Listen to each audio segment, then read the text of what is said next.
Hello, everybody! Arise, minions, and welcome to unMadeGaming. We are here for another charity stream. We're starting off with some amazing Dungeons and Dragons, the Beast of Bastion Bay. With me here is Mad Rogue. We have D. We have Cindy, aka Babble Drabble.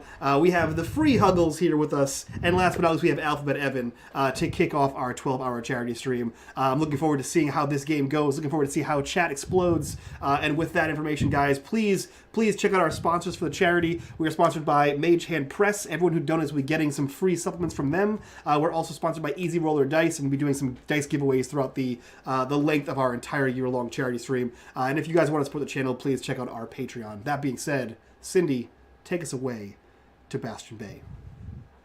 Thank you, Michael. Hi, I am Cindy, and I am the GM for today.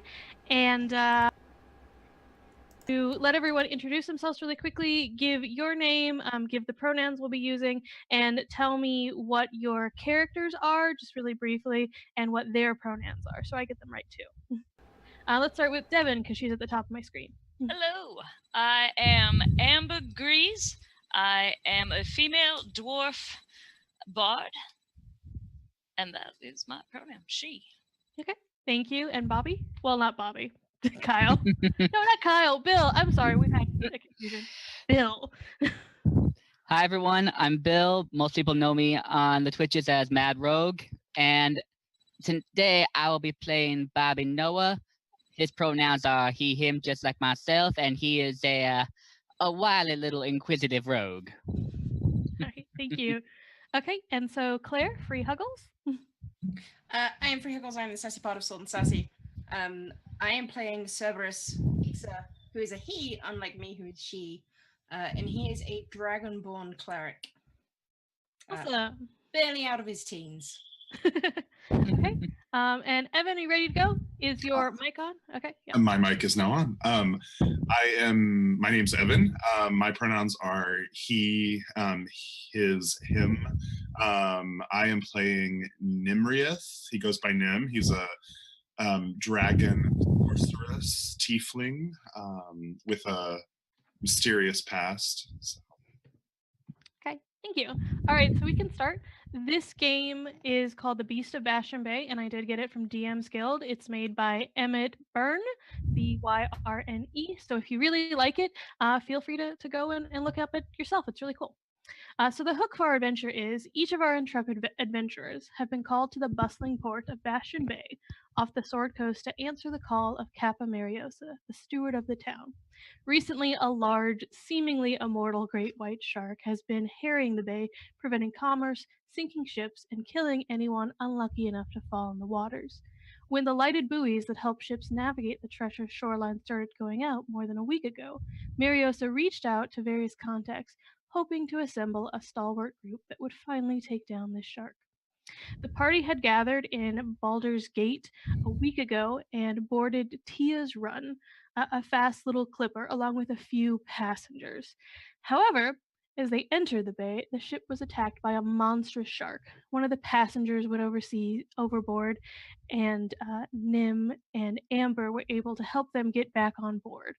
And the ship was able to sort of limp back into the harbor without any additional problem. They were then hustled down the gangway by Sig, the quartermaster, among throngs of citizens asking about the attack, wondering when Kappa Mariosa would save them and make it safe to begin commerce again, and hustled down into the Last Call Tavern. And so we begin in the Last Call Tavern behind a blood-red curtain in which you see an attractive worldly-looking elven woman. She's wearing a nice button-down vest with a long button-down coat open. She is looking up at you expectantly, and next to her is a tall human, but sort of the heaviness to his features that make you think that maybe he had orc blood in him of some kind. He looks a little bit more weather-worn than Kappa Mariosa, whom you assume this is. And he just kind of glances at you suspiciously. But she smiles and welcomes you to sit at this round table, to join her for some wine that she has set out, some food that she has set out. And that's where we start. So Cerberus is just eating ravenously, like he's not seen food in days, even though you probably saw him eat like 2 hours ago. Okay. Nobody bats an eye at that, and as you consume food, the elven woman Mariosa just pushes a little bit more in front of you to make sure that you're satisfied. Bobby is eating politely, just kind of looking around. You can't see under the glasses, but his eyes are kind of like darting or like checking on everyone in the room, just watching any kind of movement they would make. Okay. Did you want to give like a perception check to see if there's anything in particular you see? Sure. Like anything that would necessarily like catch my eye. Yeah.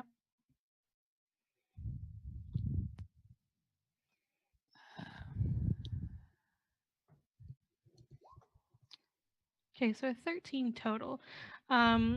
Right now, you guys are in this back room. When you had entered the tavern, you saw that the interior was all varnished wood and glistening brass, and the waitstaff were wearing crisp white shirts and brown leather breeches. But you guys had been led to a private booth behind this blood red curtain, which has been snapped closed. With your perception check, you can't necessarily see a lot of movement. You know, people are kind of walking about. But here in this room, it's really just you, this elven woman, Mariosa, and this large human, food, drinks, just that. Well, I have a glass of wine if it's offered. Of course. Is it too early for wine? No. No, it's early evening. It's like 4:30 or so. That's fine. That's socially acceptable.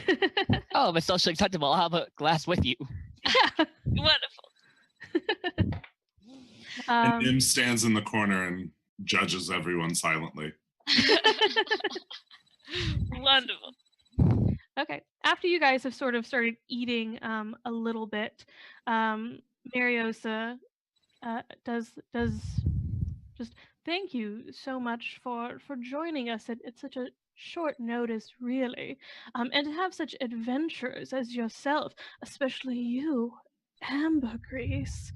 I wasn't even aware that you were touring. Yes.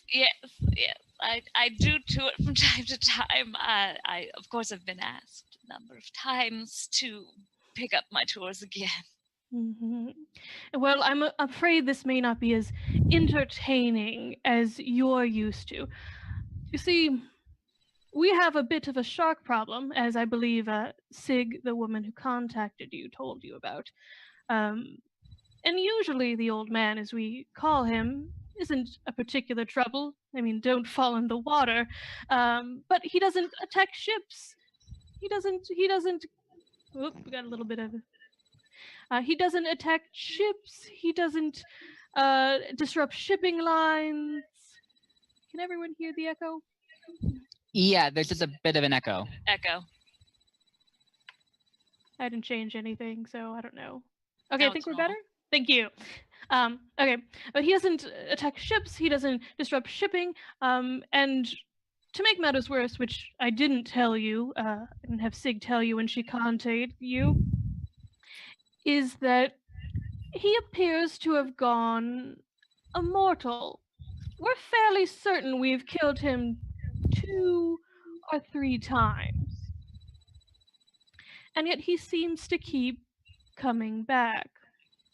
There's another echo. Yeah.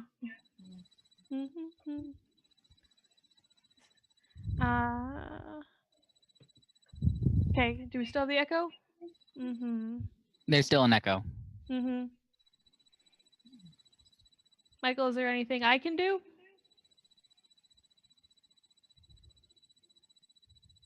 No? Hello? Sorry. I think it's just hard to hear, so I'm trying not to talk too much. Evan, is the echo coming from you? I was just checking everything. I don't think so. Okay. Yep. Mm-hmm.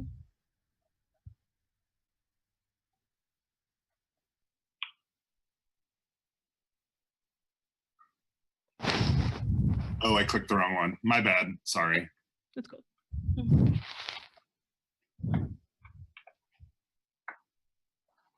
Oh, how do I do that again?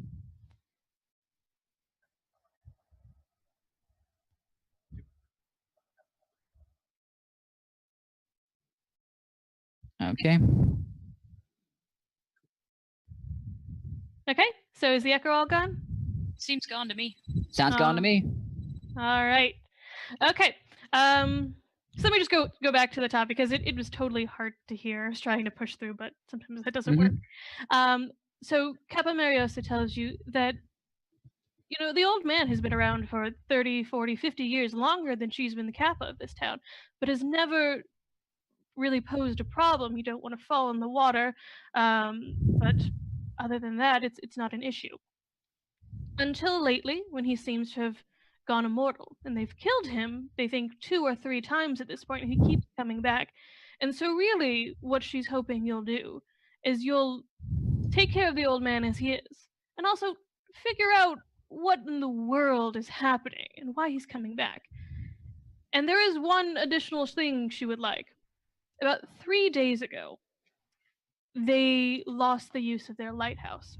And as you guys had come in to the bay, you'd seen along I guess as you come in, it's port. Anyway, the left side, you had seen atop sort of the craggy coastline, this tall, pale lighthouse that was there. And you had also seen that there were several buoys in the water that had lights on top of them. And another thing you would have just easily noticed is that the shoreline is fairly impassable in this area. There are tons of jagged, craggy rocks just like heaving out of the water and sunken, shipwrecked vessels.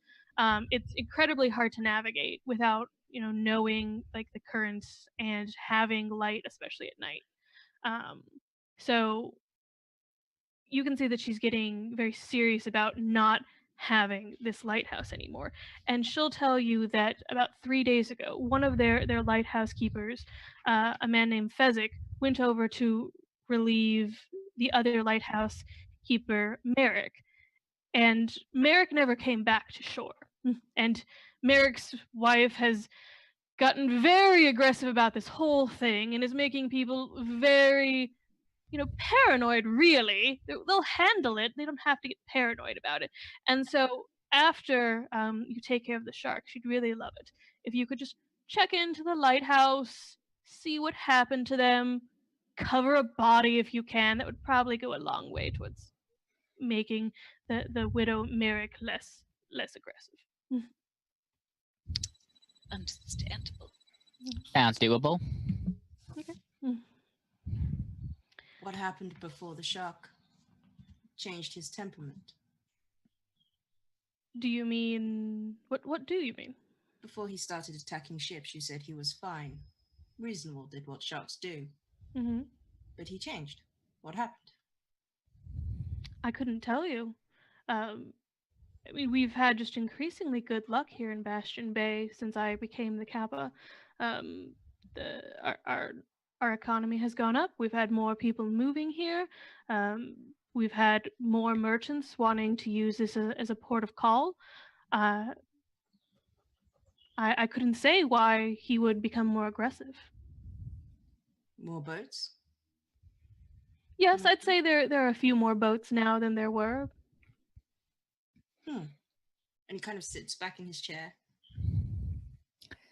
You said the shark has been killed twice now and it's came back?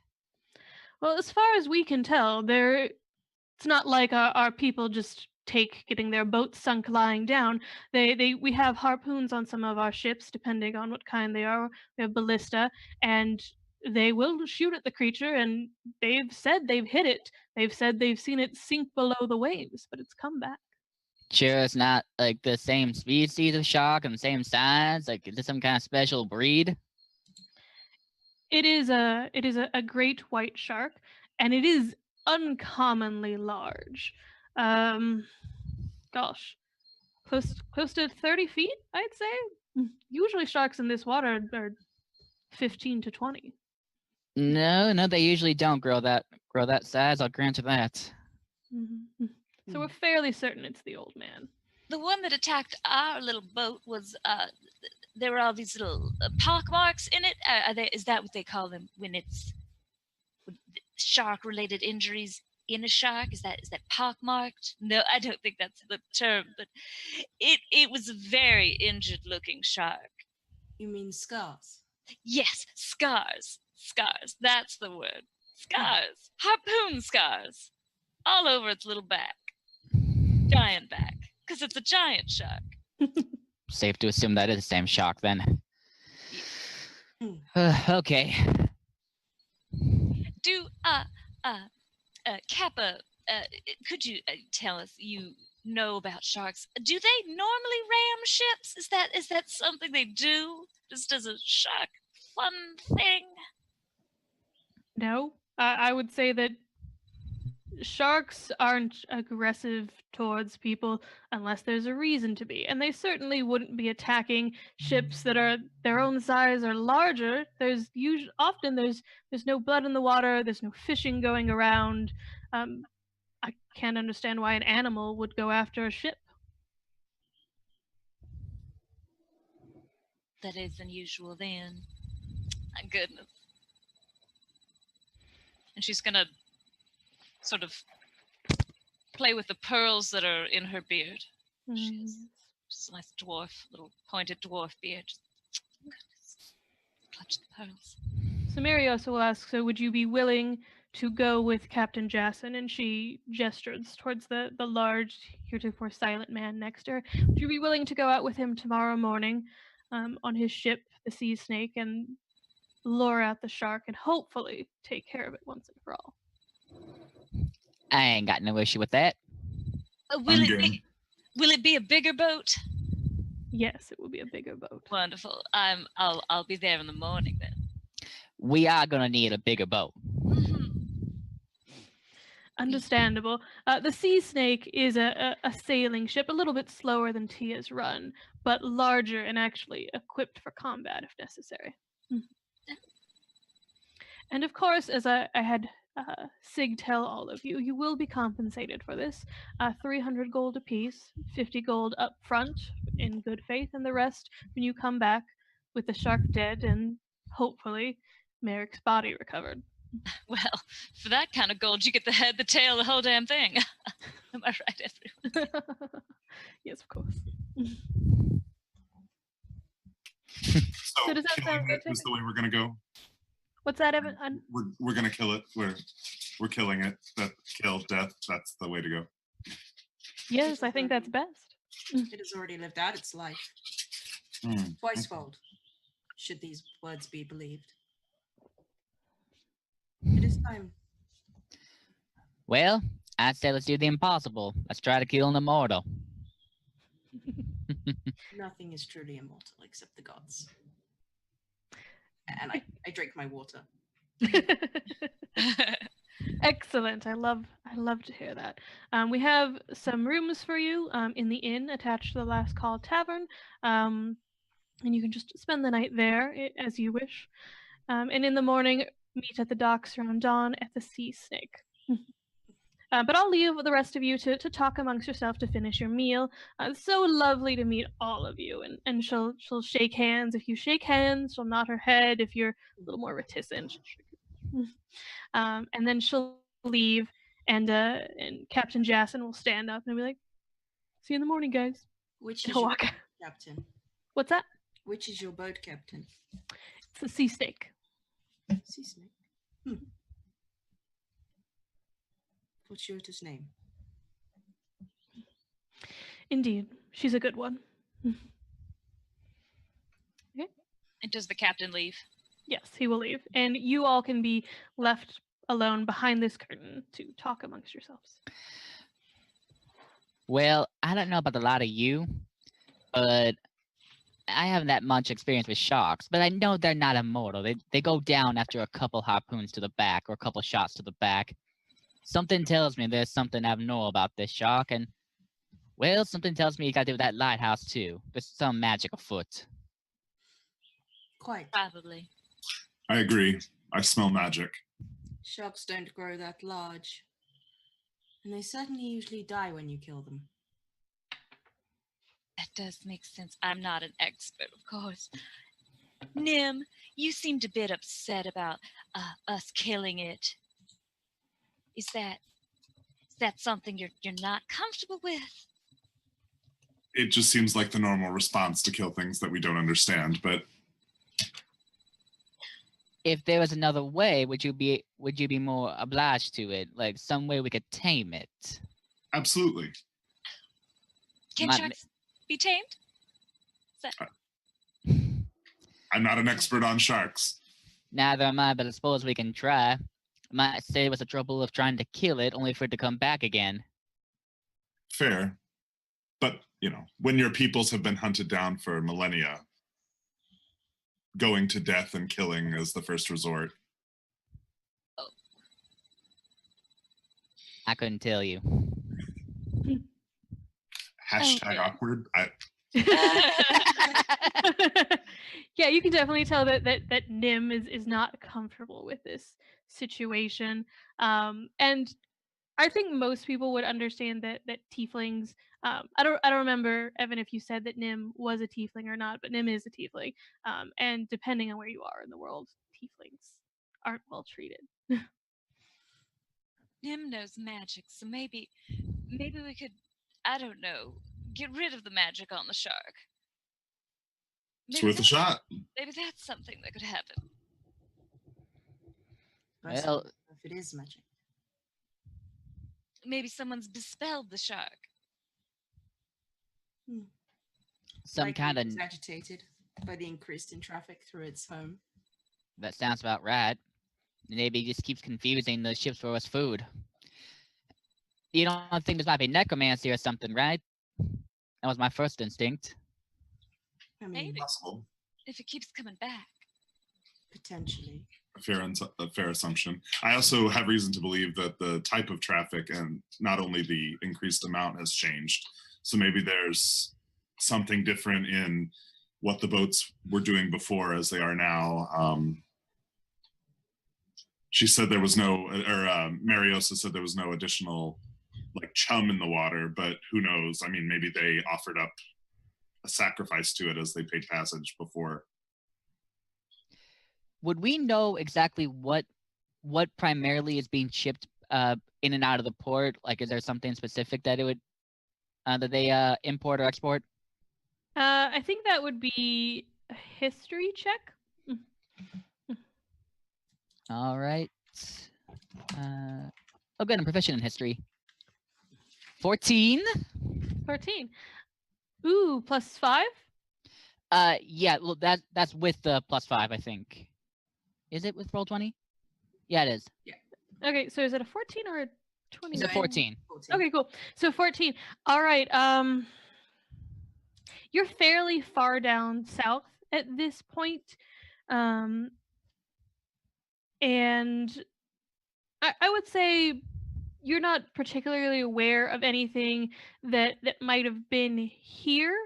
And from what you saw when you passed quickly through the docks, and when you were on Tia's run, it looked like just normal cargo. You had seen like foodstuffs that you might have to import, like citrus fruits, like sugar, like flour. You had seen textiles you might have to import, beads and buttons and things like that people would normally need in such an out of the way place. But I'll also let you do an insight check if you want.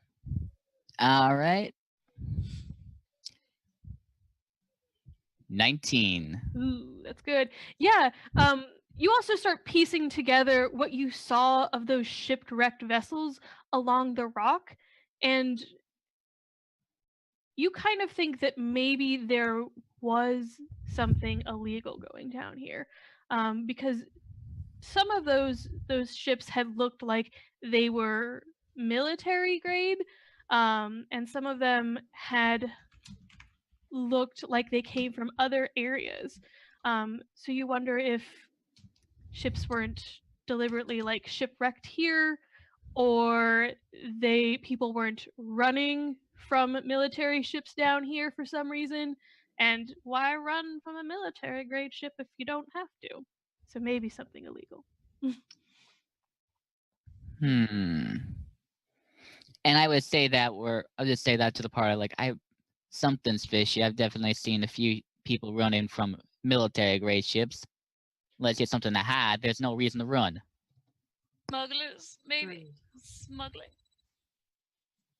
Well, I know for a fact that there used to be Bastion Bay used to be called Bastard Bay, and that smuggling and pirateering happened. Oh, So that could explain the shipwrecks on the shore.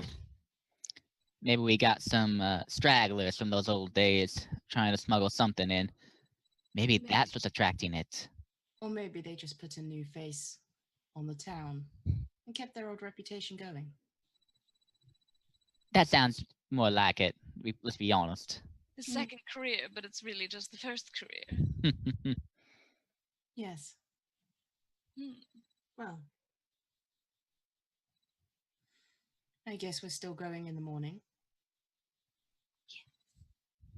Yep, One hand. I'll be ready bright and early.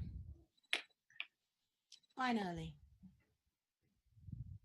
Any of you wanted, you could also do an insight check on Jason or Miriosa, because you're going down this line of inquiry. So I'm just reminding you.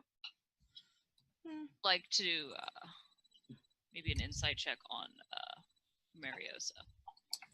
So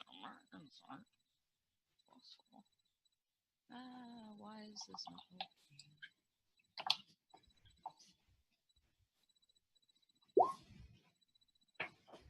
Did that work? Got a 16 up here? Right. Yeah, yes. 16. All right. With the 16, you think she seemed sincere? Okay. Yeah. Okay. So it's still like it's early summer at this point, so it doesn't get dark until like 8 or so at night. And after getting off the boat and landing, it's about 6:30 right now.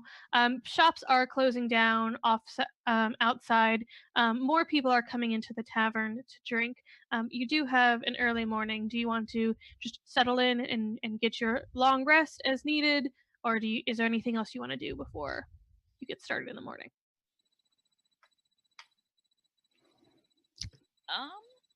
Are we, as we leave, could we sort of peel back the curtain and look at the crowd? Yeah. Do we see anyone that looks like a sailor in the area? Oh, yeah.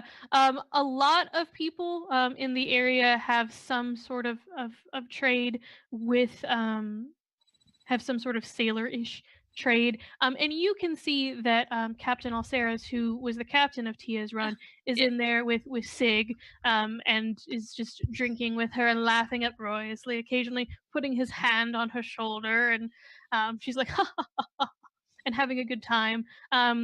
You can also see that Uafus, the dragon-born woman that Nim met, is there in a corner, just silently drinking by herself. And then there's a few other people too. Rook the Lookout, the halfling boy. So a few people you recognize, a few people you don't. Okay. Anybody here look like the seedy sort, if you know what I mean? Feel like that's an insight check to determine if someone's seedy. So 17. 17. As you're scanning the crowd and looking at everyone's countenances to see if they're hiding anything or are just looking nefarious and perhaps have a monocle or something, you notice that most people seem sort of concerned, They might be talking quietly to each other, drinking sort of steadily and mechanically. And then there are a few people like Alceris and Zig who are just having a good time. For people that might stand out to you a little bit, Uafus is one of them. You've seen her on the boat over the last week, and she's very taciturn and kept to herself. And I think she would probably, and I guess like the barkeep, who is a gnome, a male gnome. He looks like he's of a mature age. I think gnomes live a few hundred years, so probably in his like late 200s, early 300s, and he's keeping a very sharp eye on the crowd for like an area where nothing's really happening and people seem fairly chill. Well, I'll just walk up to the barkeep. Good evening, my good sir. How much for a glass of wine? Let's see.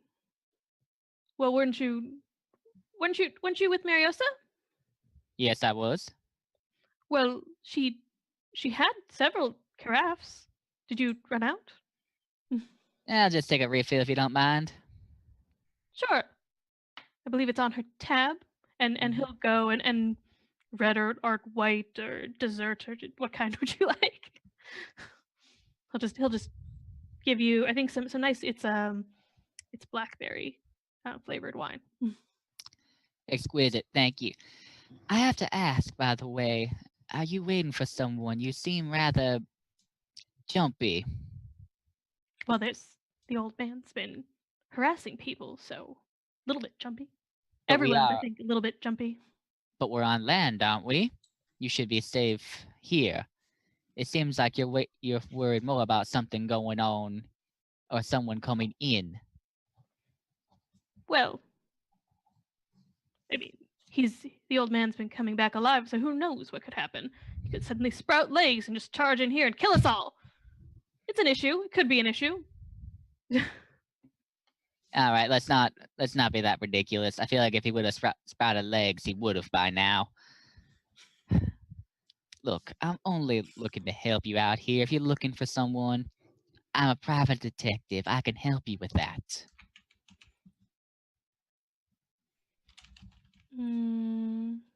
You can roll a persuasion. Perfect. He'll contest it. Oh, that was a high roll. Well, yep, I failed miserably. Yeah. All right. He's quite hard to persuade, and you are a stranger, and so you're perhaps if you'd been in this area like a little bit longer, you could have been able to wear down his resistance. But he's just like, I don't have problems here. We have Kappa Mariosa, and we have the chain of command, and I just don't think anything bad would happen here. So it'll be fine. It'll be fine. I down the wine, just put it back. Very well then. Well, if you need any help, I'll be around. And just kind of walk away, see everyone else. Okay. I think Cerberus slips outside, and he'll walk down to the docks. And he wants to take a look at all of the boats. Okay. He'll particularly look at the sea snake, though. The sea snake. All right. Do you want to do like a general like perception, standing and looking at everything, or do you like really want to try to examine the sea snake in particular? I think I want to examine the sea snake in particular. He grew up boating. Okay. He's worked on boats before, so investigation should be good. Oh, that's also my disadvantage roll, so that's a. Oh Anyways, no. guys. Starting out hot. Let's just get the bad rolls out of the way now before we have to fight a giant shark. Yeah. All right. So yeah, it's a boat. It looks fairly I think you would say that it looks fairly sturdy. And in fact, just even with that fairly poor investigation roll, you can see that it does look like it's one of the sturdier boats on the dock, and it also looks like it's one of the better maintained boats on the dock, because you can see that it has 4 harpoon guns on it, and normally the others looks like they have like 1 or 2. So I'd say that's what you get with. I eventually walk back into the tavern and sit down with you guys and go, "It's a boat," and then just drink the water. Fair enough. I'm going to turn to Nim. Mhm. Nim, you seem like a bright young person. Would you like to play the crowd, so to speak, with me? I would love to go sit with that group of people over there and pick their brains. But maybe you could sort of help me out by watching them as I do this. Maybe get a read on them. 100%. Oh, wonderful! Let's absolutely do this. And I will take Nim's hand, and in a sort of almost motherly fashion, but like a really, really hot, totally still valid and with it, mother. And we'll walk over to the group of people that the gnome was staring at. That they seem to be normal, just people in the tavern. The gnome barkeep was staring kind of like at everyone, just like almost like they were waiting for someone to try something. Okay. So then we'll just sort of go to a group of people that maybe we haven't met yet. Mhm. And I'd like to just start off with small talk, and I'll be like, "Oh, hello. My name is Ambergris. You may or may not have heard of me, but I hear you all have had just a damnable time of it. Just a damnable time. Oh, this is Nim. She's a doll." And then I'll release Nim's hand and sort of try to kind of put these people hopefully at ease, but also just distract them from looking at Nim and sort of try to get their eyes more on me. Does that make sense? Yeah. Okay. I think if you want to be like distracty, I'd probably let you do like a performance, because you need to have your arms out. You need to lean forward and lean in, ladies, lean in. And of course my bustier, I haven't let my body go to hell yet. I've really tried to keep it going. So what is my performance? Ooh, I get a +6 for that. I'm a roll.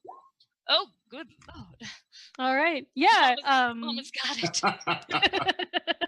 Yeah, you are very charismatic and distracting, and Nim is quiet, and he kind of just recedes behind you as you just like come forward, your beautiful battle dress sparkling, and in fact, at least like one person in the crowd is like, are you Ambergris? Yes. Yes, I'm so glad you recognized me and also my name after I only said it a few times. I'm so glad to be here. Just wonderful basking in the bay. So of course it's only a bay if you look at it from the water, right? It was a joke I heard once. And there is like weird awkward laughter that they started joining with you. Forced laughter. And the person that recognized you, it's a like a middle-aged human woman. She looks like she's seen some fairly hard times, brunette, and she puts an arm around a woman who has just been clutching this large pint of beer, which is almost completely untouched, and sort of like sniffing into it, and she's just like, maybe you could help my friend Mina, her husband. We feel like he may have died recently. And when Mina hears that, she just oh, you poor dear. And I'll give an over the top hug around this woman. You poor thing. I too am a widow, twice widowed. My goodness, and I thought elves lived a long time, but evidently not long enough. And I'll hug her. And I'd like to do, I guess, an insight check on the group of people that I'm with. okay. Yeah. rolling hot right now. Ooh. I think that's a crit. That's a crit. Oh, That's a crit. Yay. Do we have anything for crits? I don't know. So hopefully we have something for crits. But so yeah, you just look at everyone, just piercing into their souls essentially. And you know that for a fact that Mina, this blonde crying woman, is sincerely upset about things and just overcome. And you know that her friend, the brunette, is concerned about her. But there is like this hint of Schadenfreude. like maybe she's like, oh, I am concerned about my friend, but she's annoyed me in the past, and so I feel just a little bit better.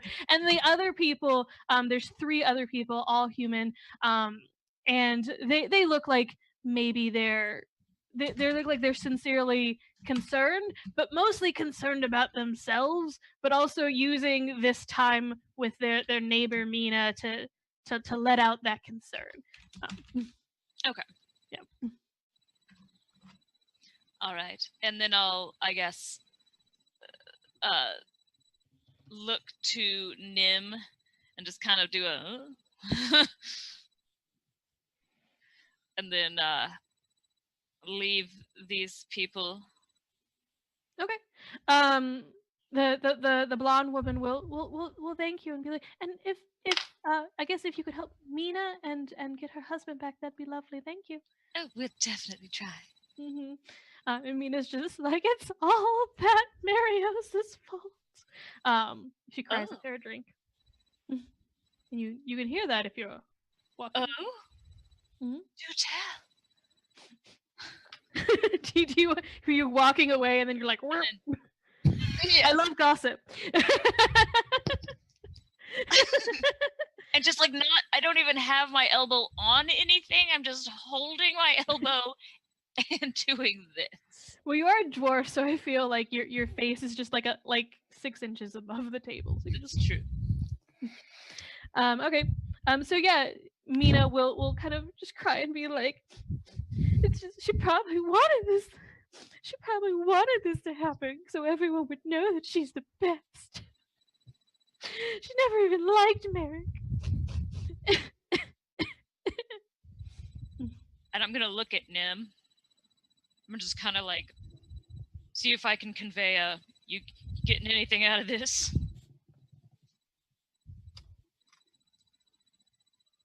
Okay.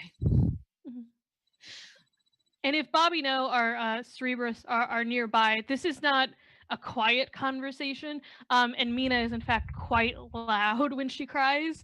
And the conversation itself in the bar, excepting from Captain Alceres and Sig, has shushed a little bit, and some people are kind of side eyeing towards her a little bit.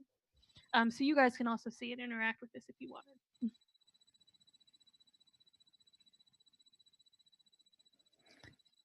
So is there anyone else? Because I'm kind of watching. After talk to the bartender, I just kind of walk back and join the others and just kind of let them do their own thing. Is anyone in there with me? I think I am.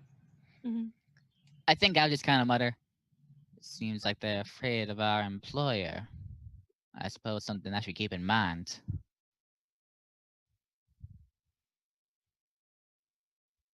And the blonde woman next to Mina will just be like, "Oh, you don't want to say that. Life has really been better since she became the Kappa. You don't want to say that." And she's looking around the room, and just kind of patting her on the back. And Mina's just like, "Somebody has to say it. I'm never getting Merrick back."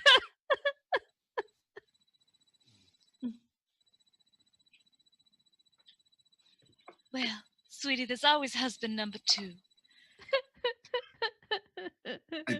I don't do well with tears. Neither does Cerberus. He very much kind of shuffles away from this. As if they're catching. As if they're catching. They might be. He's young. Oh. All right. Okay, Well, yeah. I'll leave So Mina, that. or Mina's friend will continue to sort of pat her back and be like, "You don't want to say it," and she'll be like, "I can say what I want. My life has no meaning." and she'll keep crying, and the people at her table will maybe just squinch a little bit further away from this conversation. And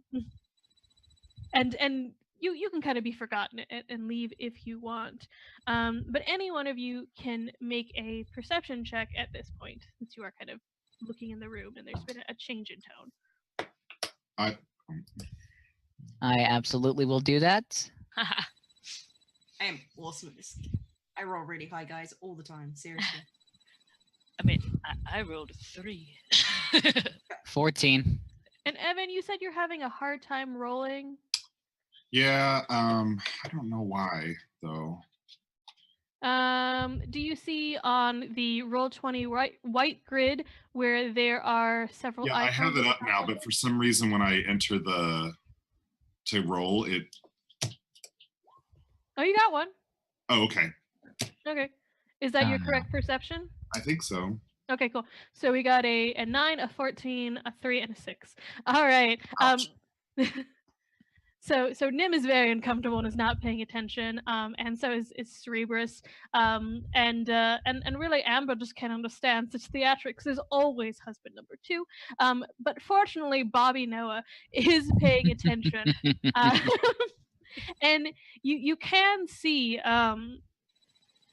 this gentleman. He appears to be fairly tall and slender, perhaps a half elf, you think, from this distance.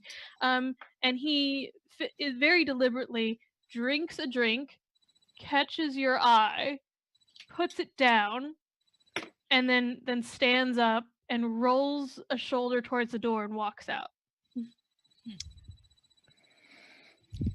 Who's directly next to me? Probably Cerebrus?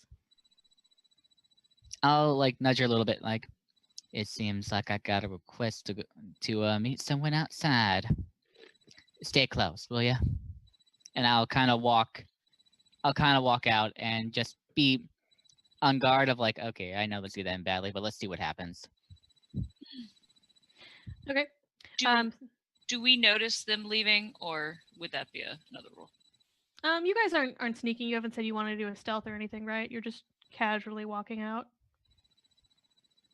For Cerebrus and Bobby Noah, just casually walking out. Okay, yeah. So you should be able to see them. Okay, then I may kind of scoot after them, but not like follow them. Just sort of try to be within earshot, maybe, if they're going out the door.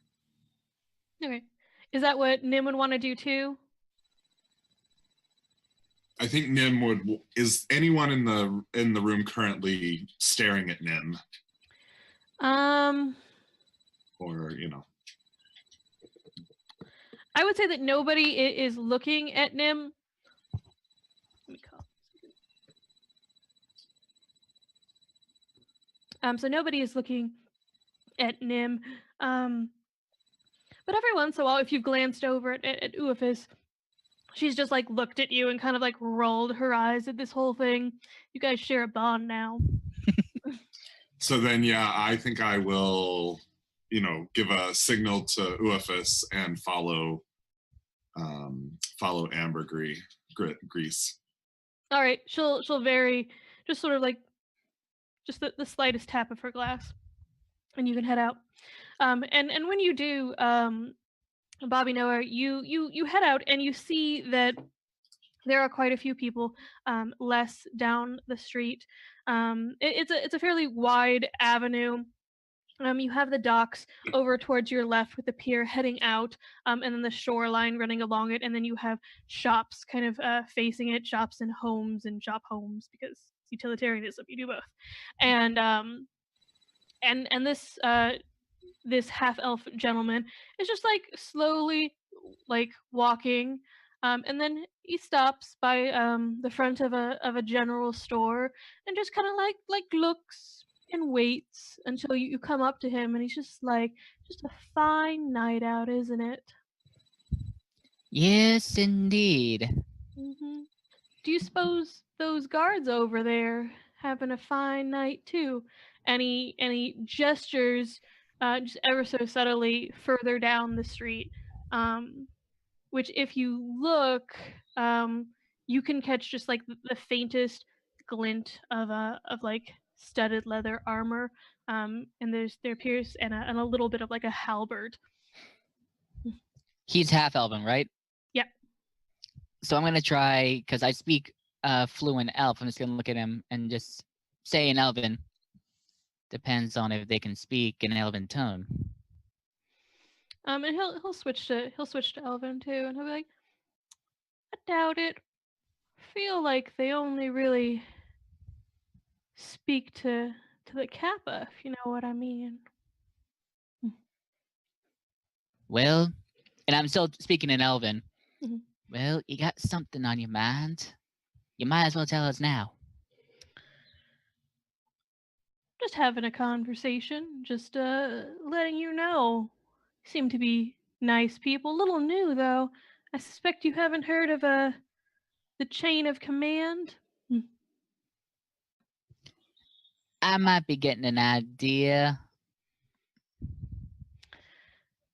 Well, chain runs strictly with Mariosa. And she runs this town.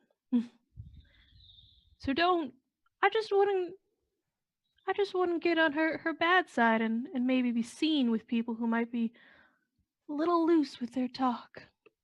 Yourself included. Oh no, I'm just having a conversation and welcoming someone new in town. Alright then. So I'll be frank. Do you think Mariosa has anything to do with this old man? He'd say, "Oh, I wouldn't say that. The old man's been here since she became but way before she became the Kappa. But some people, perhaps crazed in their grief, are telling people that there might be some witch or wizard out there that keeps resurrecting him to hunt down people she doesn't care for. But of course, I wouldn't say that." Interesting. And I'm playing along, so I'm like, well, would there be anyone in this here town that would have access to that kind of magic, or at least be able to read a damn spell book? You can do great things just by reading the damn spell book.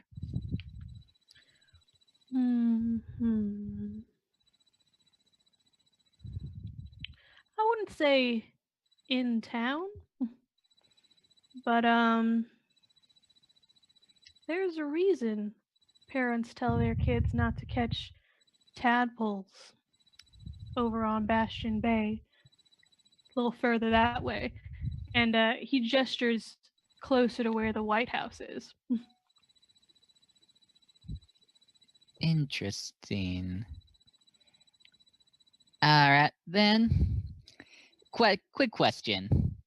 Because sometimes I can be a bit paranoid. Is there any way I can make an insight check, make sure he's not lying or anything? Like he's not trying to lead me somewhere? Yeah, you can do an insight check. 16. I'm outside watching these two. Can I also make the inside check? But I have Yeah. no idea what they're saying because I don't speak Elven. Yeah, so it's body. Yeah, But you'll get it through body language. I think the green one is actually what you roll, Bill. I think you rolled a 26. The green is for when you crit. So usually, I think usually the first one counts, but if you want to, I'll count the crit if you want. I just feel like the DM's choice, usually everyone takes the one on the left, and then like the 2 numbers for advantage or lower number for disadvantage. Okay, so you guys are just automatically rolling disadvantage, like rolling 2 at once in case you need disadvantage. Yeah, that. Just roll both. Okay, I had no idea what was happening, so thank you. Sorry, that wasn't clear. That's okay. I'd say Cerebros is just like, why are they window shopping? We're doing things. But Very confused. Bobby Noah, you feel like this man is telling you what he knows, and what he thinks is true and what he thinks other people think. But you also feel like he has a little bit of an ulterior motive, and that he himself doesn't necessarily care for Mariosa. I'm not even surprised. So I'll just kind of say in Elven, just like a Foma. Well, thank you for the advice. We'll check out we'll be walking around a little bit, and then hopefully we'll be on our way soon to deal with this little shock problem. You have yourself a great night, sir. You too. And he'll just kind of go back the way you came and then disappear between two houses. And I would find Sirius and just kind of like watch the guards a little bit, and then, well, we do have a lead. Oh, I thought you were window shopping. Is it a squishy thing? Do you not? He's And we were. probably looking down at you because he's quite tall. As he says this. Well, being half Elven, I figured he would have known a little bit of Elven tongue, which just so happens that I do. We bonded for a little bit over that language, and I learned some interesting things. I thought you were singing. It is a very beautiful language, thank you. But It hurt my ears. here's what we learned. The White House is our lead, although that man has no friend of Marissa. So I said we keep our eyes open. I'd But say in sleep time, I can't keep my eyes open while I sleep. I Oh, promised this wouldn't be a trolley character. I don't know where this is going. I would also say that Amber and Nim could kind of be outside near this point too, since they didn't leave too far after Cerebrus. So, tell us what happened. And I'll relay the conversation. And maybe because I know Moody would speak Elven, I would try to first relay it in Elven so that the guards aren't picking up on what it is, and it just looks more natural. I do not speak Elven. Unfortunately. I'm gonna do it anyway, assuming that you the fact that you had 2 Elven husbands. Yes, they never taught me the language. And Like- yeah, We weren't always on the best terms. so then okay, fine, and here say it in common, but hushed. Like, okay, here's what's going on. Oh, thank you. Yeah. No, I've always made a point to learn Elvis, just never had the time. Never the time. So they don't like that Kappa lady much. Well, Now that gentleman had an axe to grind, to say the least. What do you say? We check out that house, or do we tuck it in for the night? Care that she doesn't like her? She is paying us to deal with shock. But this could give us information that would be to our advantage about dealing with the shark. So I say, let's go to the lighthouse. That makes sense. Then we have to go there anyway. It might stop that woman crying. yes, that poor thing. Just really got to Yes. work on number 2. Okay. How would you like to try to get to the White House? Is it not accessible by land, or This is out of character, obviously. The lighthouse is on a little islandy thing in the not, rock. It's not on an island. It's more like if you think of Bastion Bay as like a part, an almost complete circle, but not all the way, like a horseshoe. There we go. Okay. And then on one end, on a promontory, is the lighthouse. There is a small area accessible by sea where you can like tie up like a rowboat or a dinghy or something. But from what you can see along this shoreline, and if you look out into the distance, it does appear that it's fairly like mountainous and craggy. And maybe if you spent a few hours climbing and trekking, you could potentially make it up there if you wanted. Stuff by the time it's up there. The common way to access the lighthouse is by boat. Yes. Okay. Because the land route takes hours. Okay. Mm-hmm. And it should only take, depending on like what kind of ship you're going in, and like how many people you have doing it. I don't know, like 45 minutes. The guy who captains the Sea Snake, he's going to take us there anyway tomorrow, right? Mm-hmm. But he'll also be there watching us.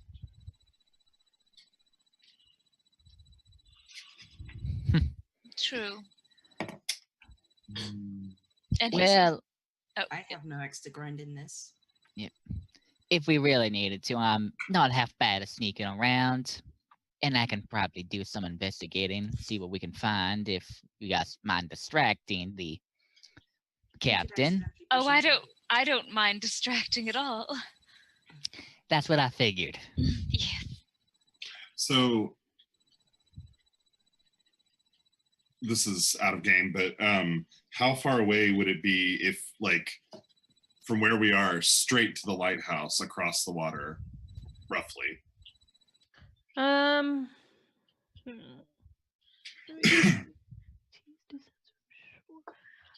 I'd say if you were trying to go the shortest possible route.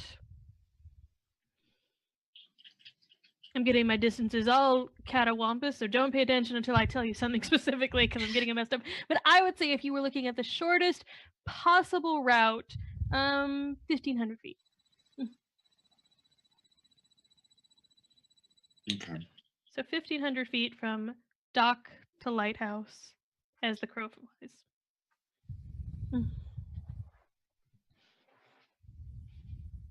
But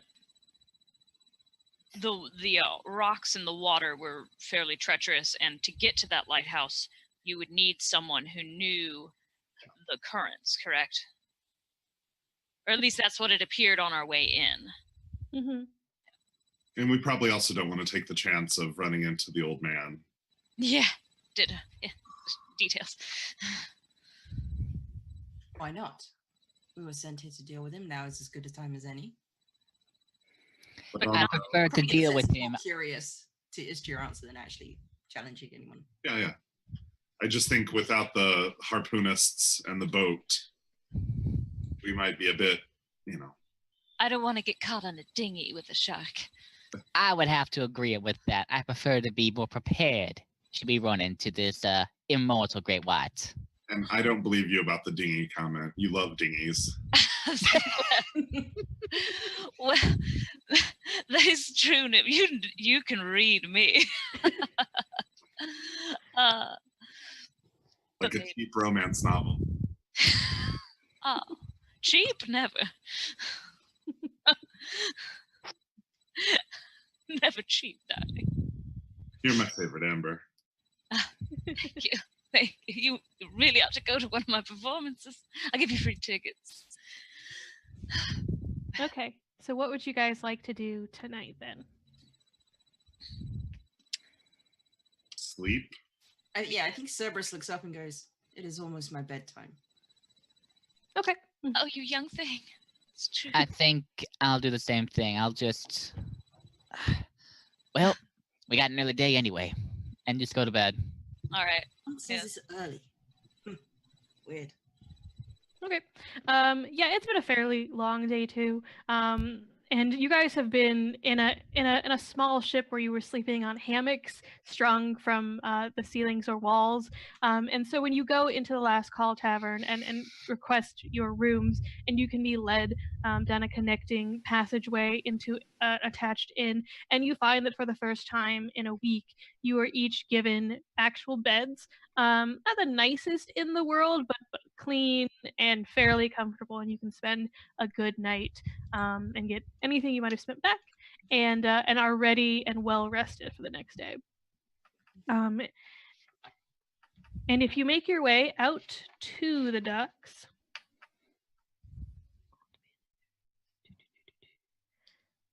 I feel like Cerberus is the last one out. Like, you guys have been waiting there like an hour before he even turns up. all right. Okay, so by the time you do get up, because Cerberus was taking his sweet time and sleeping in late and just being like, no, 5 more minutes. Teenager. Yeah, teenager. And then being like, where's my coffee? This isn't sweet enough. I'm 16 and I need caffeine for some reason. And, Absolutely. so by the time you all are up, the docks are just bustling with life. It's probably like mid-morning right now.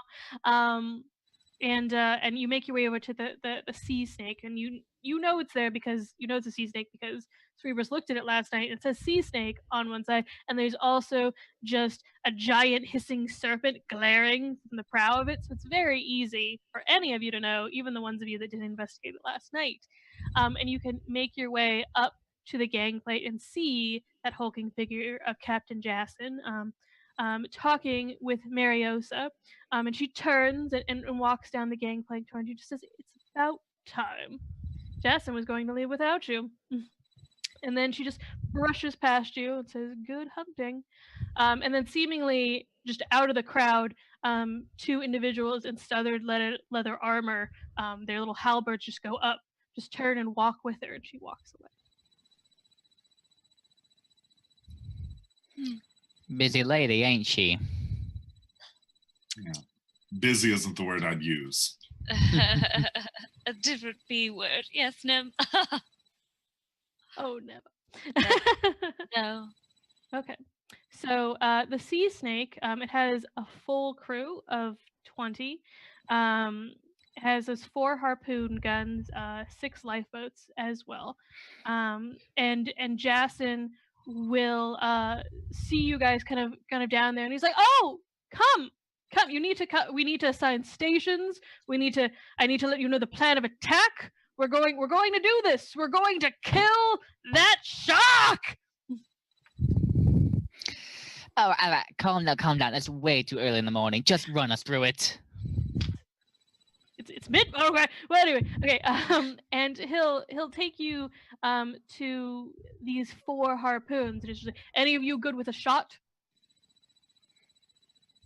I know my way around a bow. I love taking shots. It's like, all right. Does not insight check that statement. It should be good. Okay. And so he'll be like, all right. And he'll take you over to Bessie. And he takes you over to Bessie, and he shows you how to load it. He takes like 2 hands to load this giant harpoon.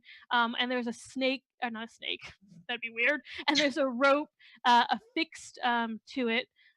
You can also swivel the harpoon a certain amount, not too terribly much because you don't want to actually cross and hit somebody.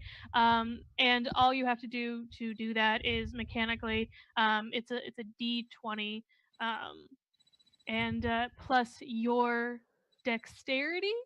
And I don't think you have proficiency in this because you're a sorcerer. Who, So me? yeah, you. No, I do not. Yeah. So it'll be just a straight, it'll be a D20 plus your dexterity modifier. And then if you hit, it's a D12 plus your dexterity modifier. Well, now. Anyone else want to take a harpoon gun? I know my way around a bow. This shouldn't be too different. I'll take one up. Okay. You can have Lucy. And Lucy works mechanically the same way that Bessie does. Both of the each of the harpoons are decorated with different flowers. And Bessie had roses, and Lucy had lilies.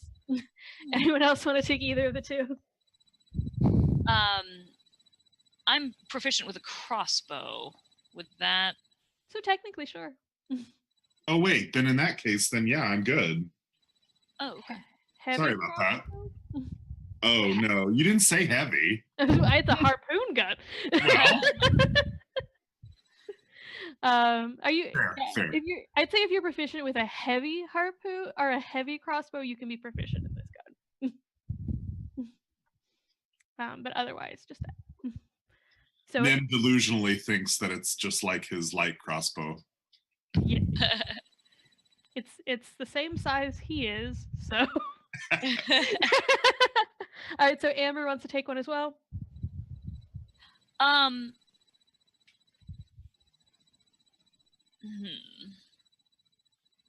Sure. Okay. Do it. All right. So you can take Frida. Frida. And Frida has daisies on her. All right. Anyone want to take Cammy? I think Cerberus kind of just looks around. He's like, I would be better running lines for the sale. Aw, poor Cammy. Cammy's unloved. But that's okay. She's Violet's. All right. What kind of flowers does she have? Cammy has violets. Okay. So you guys are each at your stations, and really, like, as soon as you guys step on, Jason is calling at people to shove off. They are wasting daylight. They need to get this done. They need to be back home in time for afternoon tea. They just got a shipment of gunpowder tea in, and it's amazing, lads and lassies and in betweens. And so you guys are have to get your sea legs is happening, and you're told how the harpoon guns work. And then Jason is having people open up these large chests of heavy crossbows, so the other crew members can have something, and other people are sort of securing in big crates these huge buckets of smelly chum, and he's letting you know that they're gonna go about halfway into the bay if they can, and they're gonna throw that chum over, and we're gonna watch. We're gonna kill it. And that's the whole plan. We would like to go to the lighthouse first, though. What? Isn't it easier if we just kill the old man first? But we Well, don't know how he comes back. The lighthouse might offer us that. You can do a persuasion if you want. is there any way I can? I'm not awful with that, apparently. Yeah. You'll probably beat it because Yeah, I do. that's our DC 7.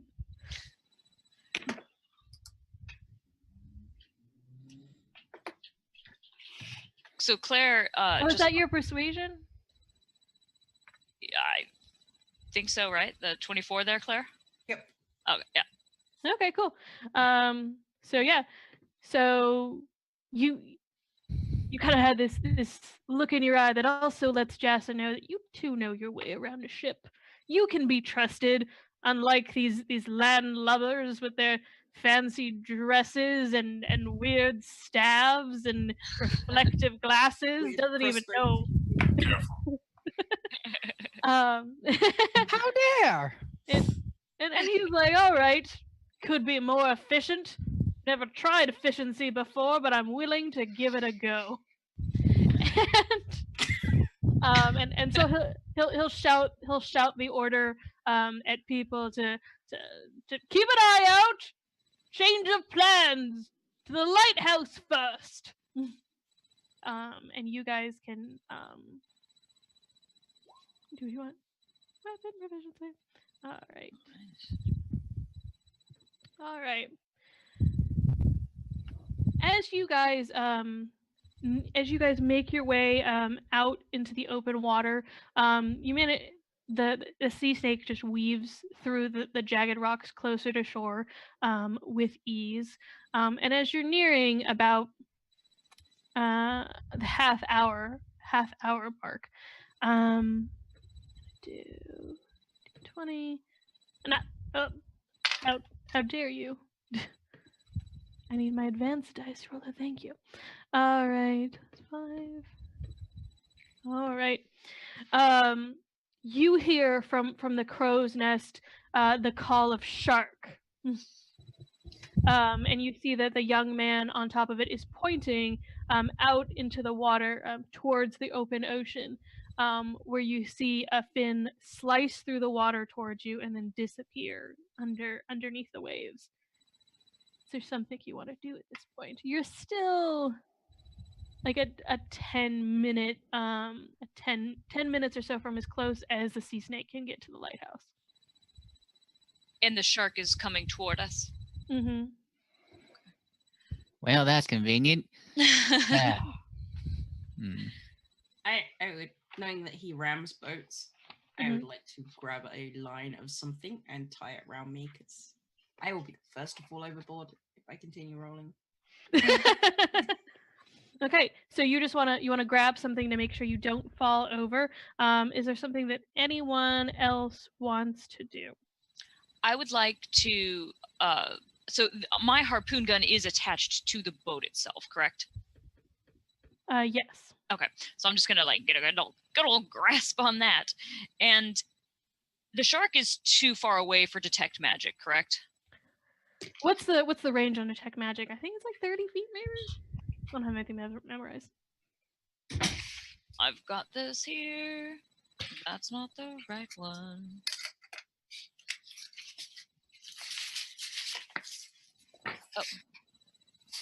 Oh. 30 feet of you. When it was sighted, it would have been like closer to like 60 feet out. Okay, so no. Then I'll just be alert. All right. There is just a massive crack. Yeah. And I do need everyone to give me dexterity saving throws. And that was a crit. So this is going to be a fun battle. Cerebrus can do it at advantage since he was prepared for this. I have a chance of staying on my feet. Ooh, nice. Okay.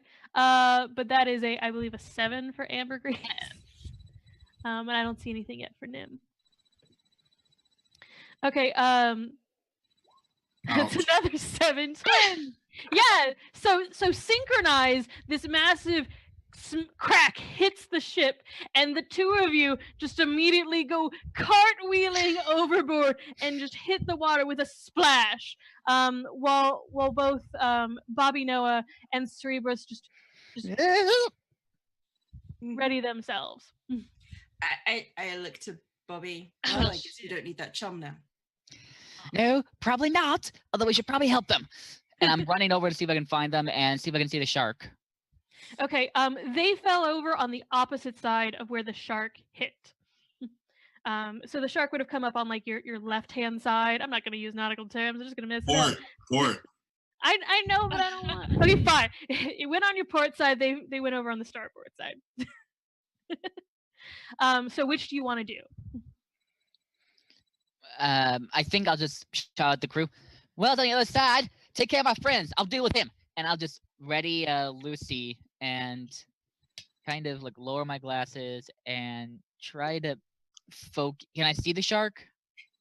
Yeah, I'd say that the shark is backing up. Just like faster, like for another ramp. So I'll let you try to hit him, and then we're gonna go into initiative. Can I do one thing first? What do you want to do? So as an inquisitive rogue, we have an ability called Insightful Fighting, which is I can make a wisdom check as a bonus action. Okay, yeah. Against deception, and I would get advantage on the next roll against it. Okay, so it has to make a deception check, which is charisma for it. Mm-hmm. Okay. So roll. Wow, that rolled well.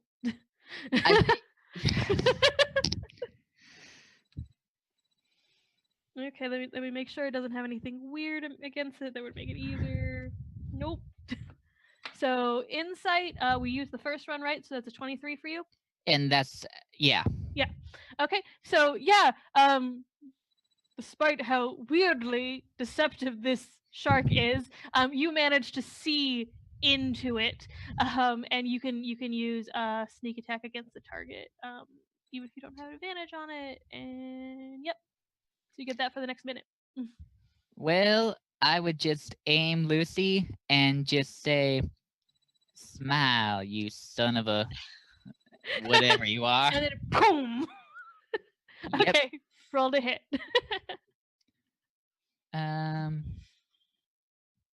Wait, where is my dex?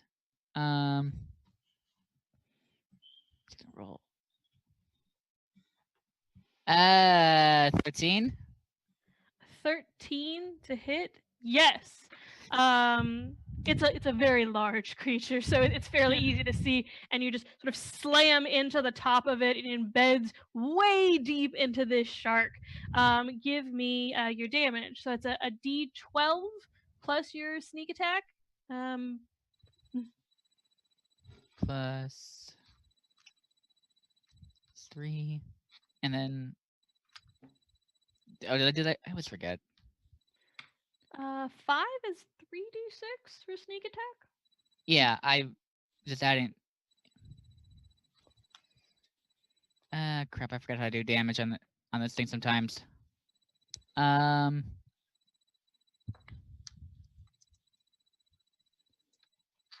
Is it any of the damage coming up, or am I doing something wrong here?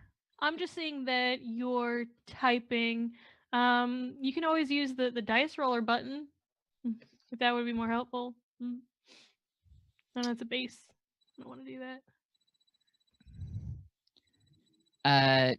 Sure. Where's the dice roller thing? Oh. Yep. So 3d6, 9, and then I roll a d12, right? For Yep. the 19. Okay, 19 total. All right. 19. All right. So yeah, immediately blood starts to sort of stream out from this wound, and you have now hooked the shark. And a crew member can come over and start with your help, like trying to crank it back towards you. So you've hooked the old man. And I just like yell like, "Ha ha! Atta girl, Lucy, atta girl! Let's go now!" All right. So for initiative, what did everyone roll? I can roll my sharky too. I have rolled a 15. 15. And I just rolled a 12. 15. Or plus. Going fast. Then 2 12s, but Bobby usually goes gets fast. higher dex. Yeah. Okay. And then Cerebrush. I can see my screen again. Okay. is novel. That's a 6 for Nim. And then just Sharky gets a 5. And then boop boop boop. And then we'll do the crew on. Ready. And then crew is a 10. All right. Okay, so first up is actually Amber. You are currently in the water. Your beautiful, bejeweled, but slightly encumbered dress pulling you down a little bit below the waves. What would you like to do? I would like to swim and try to keep my head above the waves. Okay. Am I able to do this without too much difficulty? Athletics check. Athletics. That would be strength. Oh, Okay. Nice. Yes, your very athletic. strong dwarven limbs are able to pull you up out from under the water and above. But could I get a perception check as you go? Yes. Ooh, that's very good. Okay, what you notice with a 19 as you start swimming your way up to the surface is below the water, below the ship. In fact, you see 2 sort of humanoid but serpentine looking creatures. Each of them armed with like a bronze spear. And it looks like they're attempting to hit the bottom of the boat. Oh. So they look humanoid, but They look they're sort of humanoid-ish from the top, and then from the bottom, it's like snaky. serpent, maybe fish, maybe long fish, eel. Huh. And they have spears that they're trying to poke the boat with. Mm-hmm. Oh, these nasty little things. Well, I have a hand crossbow, but does that work underwater?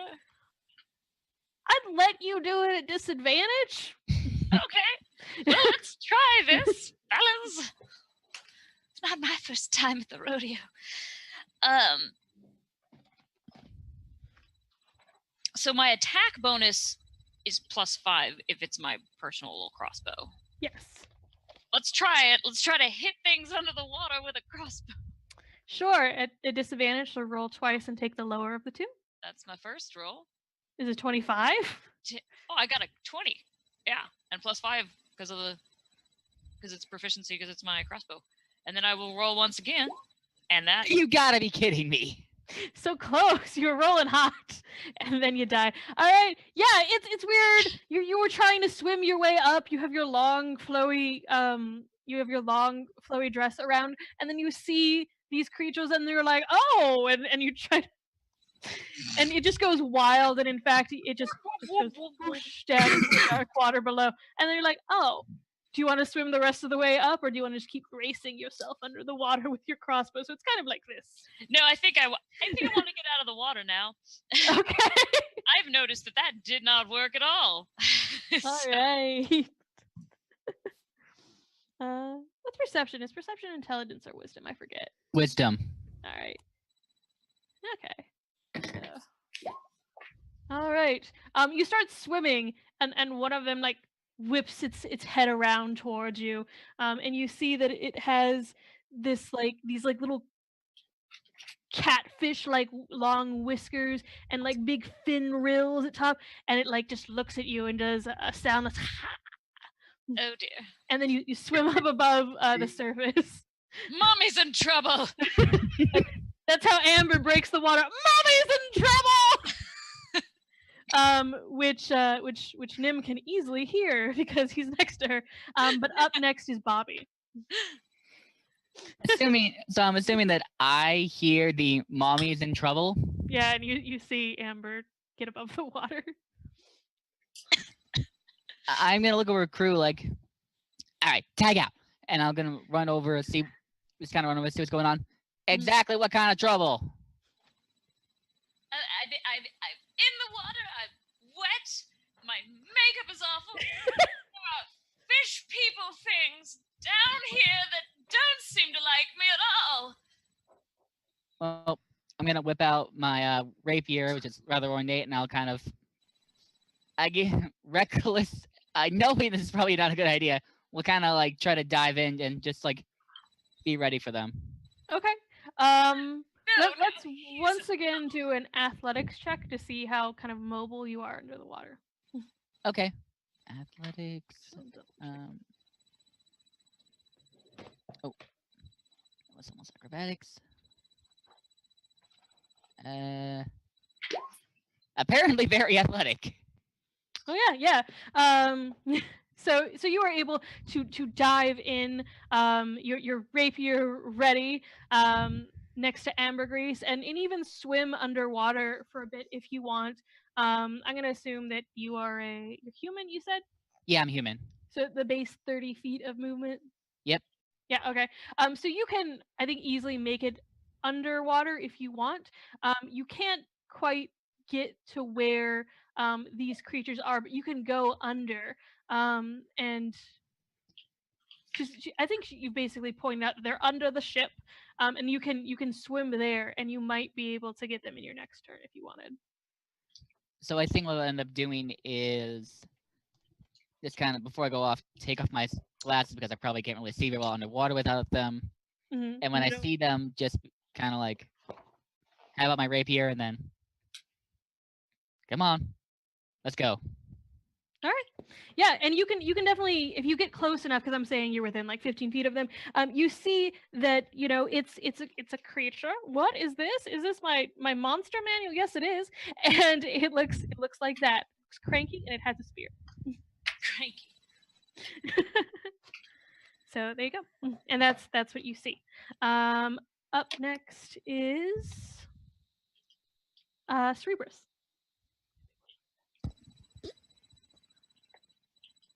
I'll have them join the initiative. Cerberus is gonna unmute herself first.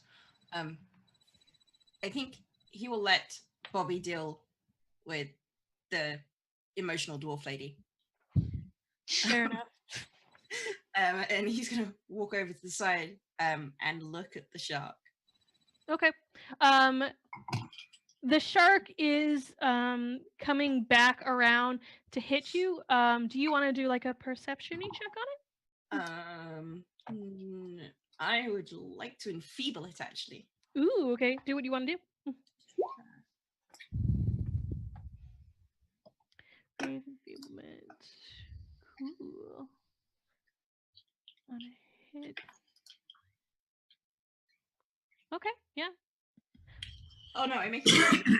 It does not say that, which is plus. So if a 26 hits it, 26 definitely hits it, yeah. Or he does damage, does half strength. Yeah, I'll let it. I think usually I'd be like, oh, it's not a weapon because it's itself, but we'll do that because it's funner that way. It's more fun. Okay, so yeah, you hit it with this ray.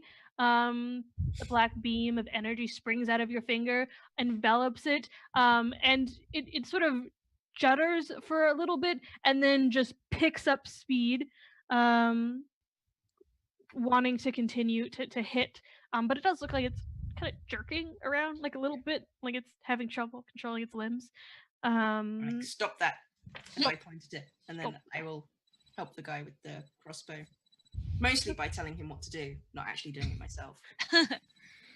Okay, so the crew is going to begin shooting at the old man. Let's see, we have 5. Great. And boop, boop, boop. And they all hit and sink into this old man. Roll we go. Doing 43 points of damage as their heavy crossbows sink into this shark. The shark, let me double check this though. It is not yet bloodied, and it does not stop its attack. Oh boy. Yeah. So it's Nim's turn now. You've fallen into the water. You saw Ambergris fallen too, and then come out waving a crossbow, shouting that Mama's in trouble. You saw Bobby just dive in past you, just not concerned about you at all, and just disappear below the waves. You, I would say, are still partially underwater, not too far, like 5 feet or so. So you can see him like swim towards the bottom of the ship. So I in my clear vision, I see both Bobby and Amber. You see, beneath Amber, so you see like her little legs kicking and her beautiful dress going around her, perhaps some very fancy silk bloomers too. That's what you see. Okay. Am I able to? It looks like I'm able. I would like to cast water breathing. Okay. Sure. To give us a little bit of a. Okay. Up to 10 whirling creatures you see within range. 30 feet. Just popping 30 feet around you. Sure. Yeah. It's verbal, but you can be like water breathing. And then water goes into your mouth, and then immediately it doesn't because you just cast water breathing. Right, I take the chance. Sure. Yeah. So Nim and Bobby and Amber now have water breathing. Amber can still breathe above the water, though. Oh, okay. Yeah. I think. Do I know that this has been cast upon me? Can I feel it? Yeah, you feel Okay. Like some arcane energy. I think when I realize I'm breathing underwater, I'm guessing I see Nim. Yeah. I'll just like give him like a quick like thumbs up, and not knowing if I can talk underwater, and then I'll point to them and just get my rapier ready. Okay. You can. So that is an action for you, Evan. Mhm. But you can still move if you wanted to. How far away from? I'm sorry. How far away from Bobby and Amber am I? Like again? I'd say that you're like just 30 feet away from Bobby, and you're Okay. probably about like 15 feet away from Amber. So, I would like to swim to Amber, Okay. pull her under, like just a tug, and then move another 15 toward Bobby. Okay, so basically you go to Amber and then you go back to your same space. Just give me an athletics check to make sure. She's a stalwart. Athletics is dexterity, right? Athletics is strength. Strength. Okay. Okay, not great, but okay. Oh no, 21 is very good. Yes. Yeah, you feel like maybe besides being a tiefling and usually associated with fire, you were actually meant to be in the water all your life, and you very easily go and very just like beautifully swim over to Amber and just kind of tug her down, even just like in a nice way to let her know that hey friend, we can swim and breathe under here, and then you swim on back. Okay. It is now the old man's turn, and he is just going to try to slam into all of you guys. I'm just gonna assume he's gonna hit because he has high stuff. Oh God. Yeah. Is he Yeah. still tethered to the boat? He is tethered to the boat, but he is going to slam into the boat. Gotcha. And he does in fact succeed on it. Gosh, you have so much strength, old man. Let's see why you're revered. Okay. And I have to actually double this because he gets double damage because he against objects and structures because he's a siege monster. Oh dear. That sounds made up, but okay. You want to see my stats? No. So That sounds made he up. rolled a base 33, but he does 66 points of damage. All right. And so there's another one of those massive cracks into the sea snake, and the sea snake will take damage. I have a question because we Yes. considered him the weapon. Would he not do half Ooh, damage? yes. So I'm 33. Yep. Yes, good. So because you've enervated him, he does 33 points of damage. So very good. Excellent. Too.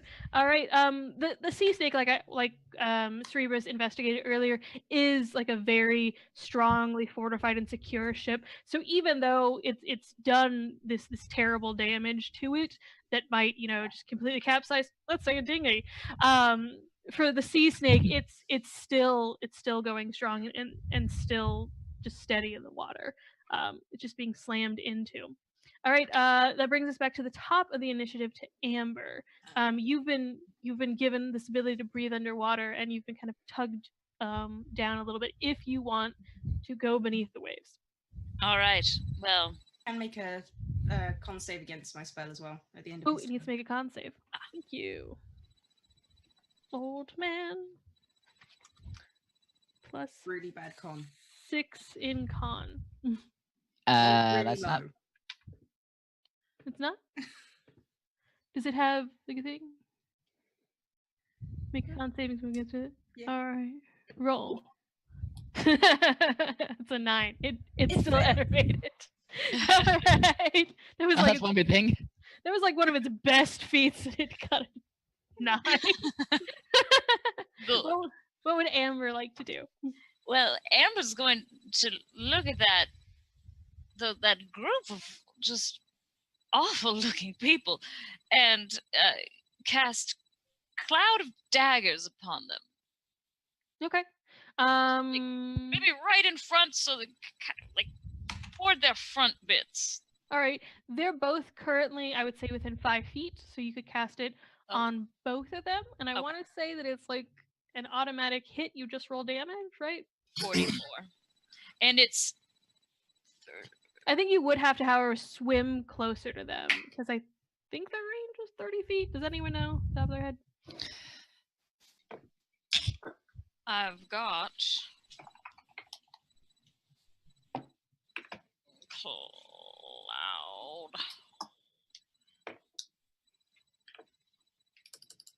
Cloud of Daggers is let's say online. Oh, 60 feet. No, it's 60 feet range. Oh, good. You don't even really have to go Yeah. much closer than at all. Yeah, then I'm gonna go ahead and cast that on them, and that's need my D4. Oh, why? Well, but it's D4, 44. So 4d4. I messed that up. Sorry, let me try this again. Let me act like a human here. You got it. It's cool. And then a spellcasting modifier. Come on now, get your act together, Ambergris. Spell attack bonus? No, you don't add that. Oh, yeah, I don't add. Okay, Just I don't add 4d4. any. Okay, just a straight 44. Okay, Yep. roll. Boom. Okay, 12. All right, my little marrow buddy. Myra. So both of them take this 12 points of damage as these unexpected daggers just appear out of the water and begin stabbing into them, turning the water just like kind of a darker blue, really. They have blue blood. Ah. Mm-hmm. And you don't want to do any movement. You just basically want to stay where you are at a distance, right? Yeah. Okay, cool. You're good, and you can breathe underwater. Yes. So Ability. it's the Marrow's turn, though, so they do take more damage at the start of their turn because they're already in the cloud. So roll another 44. Just 8 this time. Yeah. All right. Still chipping away at them. Okay, and one of them that had seen Nim, I believe, had seen Amber, is going to swim up to Bobby and is going to take it's actually technically a harpoon, and it is going to stab at you with it, and then is going to attempt to bite at you with its big needle sharp teeth. Rollo, Rollo, Rollo. Okay, so first for the harpoon, 17 to hit. Hits. All right, next for the bite. That's a crit. All right. Okay, so with the harpoon, you are stabbed, and you take 11 points of piercing damage as it stabs into you. I'm going to need, no, it's melee. I'm doing melee range, so you don't have to do that. So it takes 11 points of piercing damage, and then when it hits you with its bite, since it's a crit, you're going to take 16 points of damage. How's Bobby doing? So I only have 33 hit points total, so I'm going to assume that he's not doing very well. All right, so yeah, Bobby. The water just immediately like runs red with blood as it just like rips a chunk of your shoulder out, and you see your own flesh kind of drift in the water out of its mouth. Oh. and you look fairly bad. Oh no! Like he's definitely like he's got the look of like, this was a horrible idea. But an effort was made. The other Marrow, seeing that its companions clearly handled this, goes back to stabbing the boat and like working its spear in and ripping out chunks of it. It's slow work, but it is doing a little bit of damage. Okay. So that brings me to Bobby, actually. Well, I don't really have anything to heal me. I'm gonna hope that the cleric can do something. I'm gonna try to insightful fighting the Marrow. Mm-hmm. So wisdom Against deception. Yep. Okay. Or I mean insight.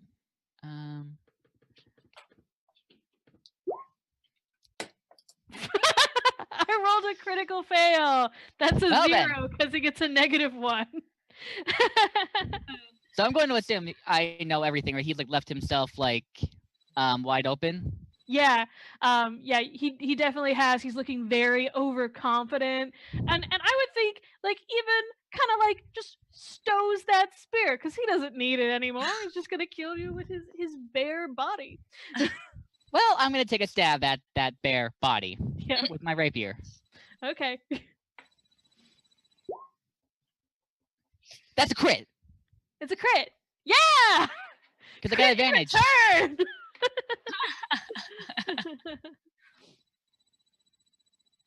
7, and then I think I still get sneak attack. So Yes. Another 7, so 14. Okay, but we double the first damage, right? So it's actually 21. Yes.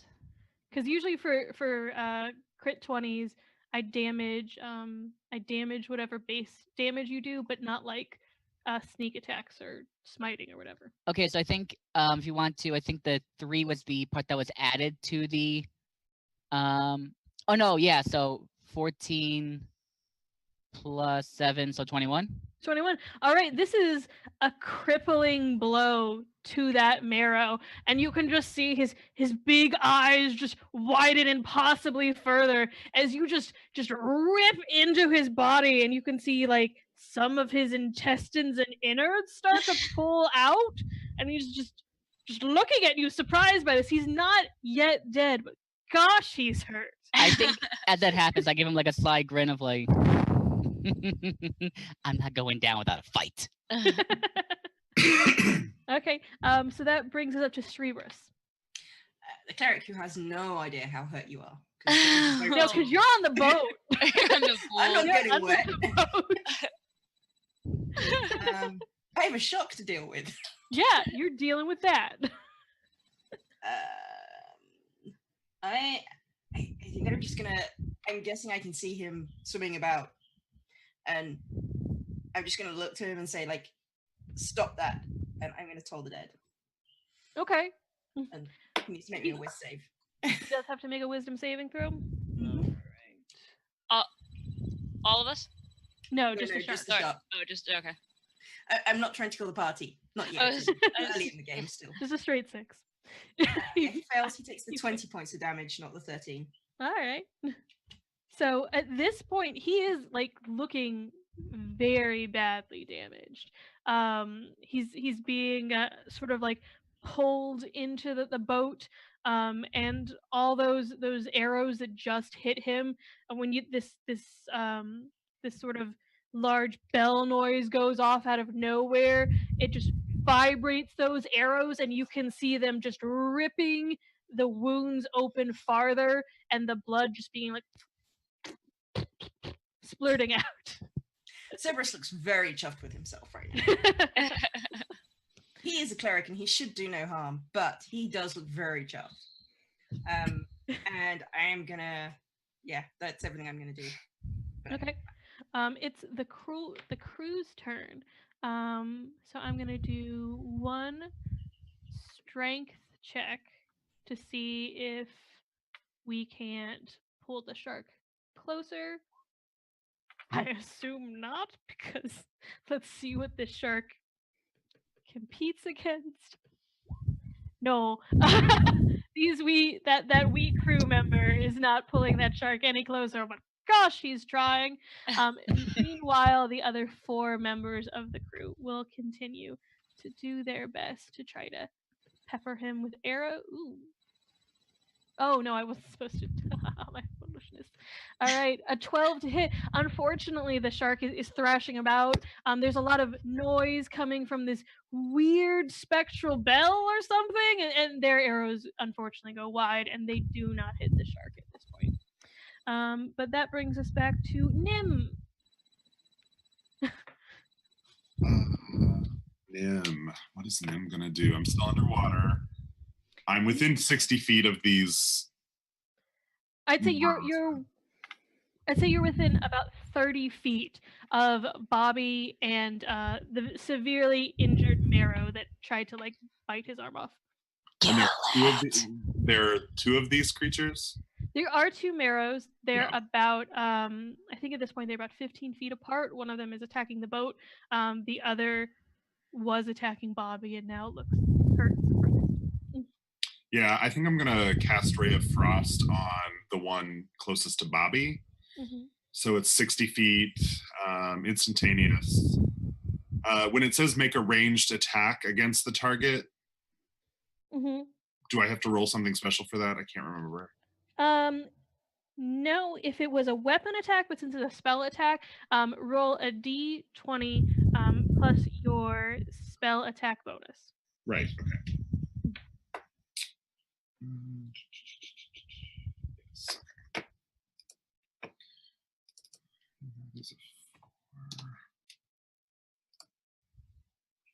Oh boy. Oh no. No. It's sort of hard to manipulate magic underwater. And you also don't want to hit Bobby because he is in melee range with one of the Marrows, and so it just kind of goes a little bit farther off than you meant it to, and you don't end up hitting either of these creatures. Oh, so it didn't accidentally hit the other? Okay. Okay. Do you still want to stay 30 feet away from Bobby, or do you want to get closer? Just No, I want to get closer. So let's swim 15 feet closer to Bobby. okay. So a little bit closer. All right. And that's Nim's turn. The old man is going to continue his frenzy, but he does do half damage. Right, half damage. So,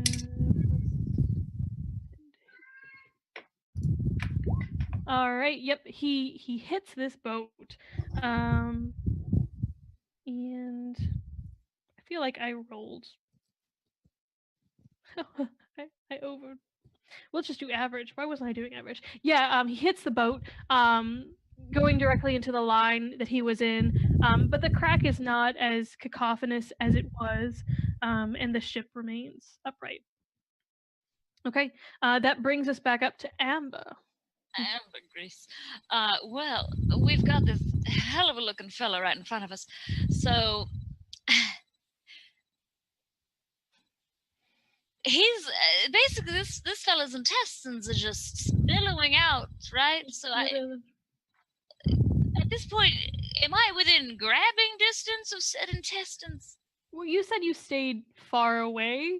So Oh, I'd say okay. you were like So I'm 45. not right up with. Yeah, I'd say you're like 45 feet away. Okay. Then I'm going to try to aim my crossbow at that little fella and hit him, put him under for good. Okay. Bing! Crossbow is at disadvantage, remember. So roll twice and take the lower of the two because you're underwater. That is true. There's water and stuff getting in the way. Question.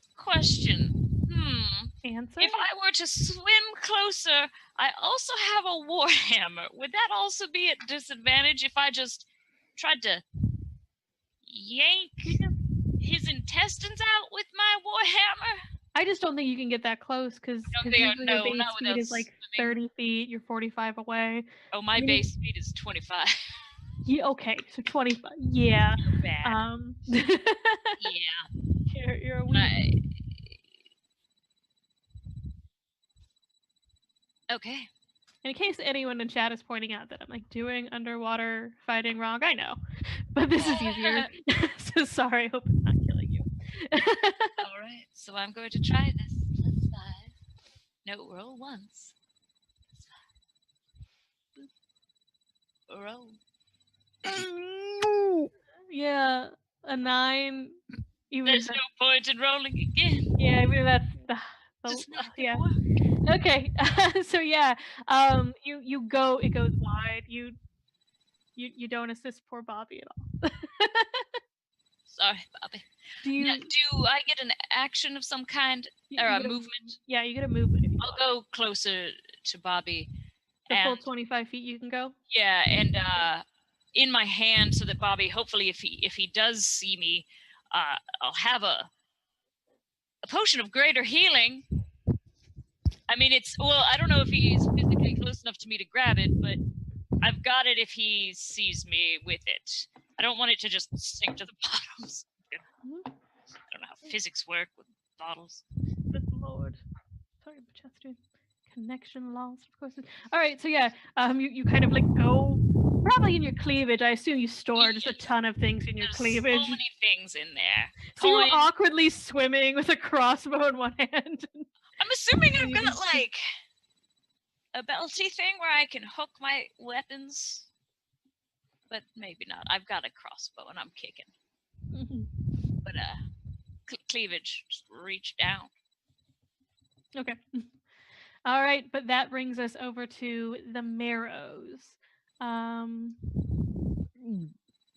Just a base thing to see if the marrow wants to continue to engage you. Above 10. Please don't, please don't, please don't. All right, yeah, it's a 4. That marrow is severely concerned about his ability to continue to survive this encounter, and sort of try to one hand pressed against his abdomen, and the other like just swims off. Let's see if his companion. You better run! His companion, seeing how severely injured he is, they also just stop what they're doing, look at you, look at them, and nobody speaks Aquan in the water right now. I can't say I do. Okay, yeah, just shout something like "Woo!" and goes after them. And so these two marrow swim as fast as they can. The one that was with Bobby, I'm gonna say, is gonna just like disengage and get out. So no attack of opportunity, just gonna swim away. All right. So that's what we're going to do for those two, and that brings us up to Bobby. So, can I see Amber has like the healing potion? Or- Yeah. She's swum within about 20 feet of you at this point.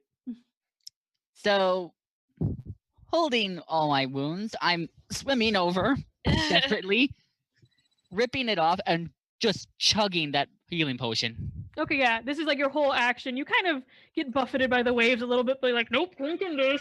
And so I'm And- gonna say you can do that easily. That was a potion of greater healing. Just Okay, so how much? What do I roll?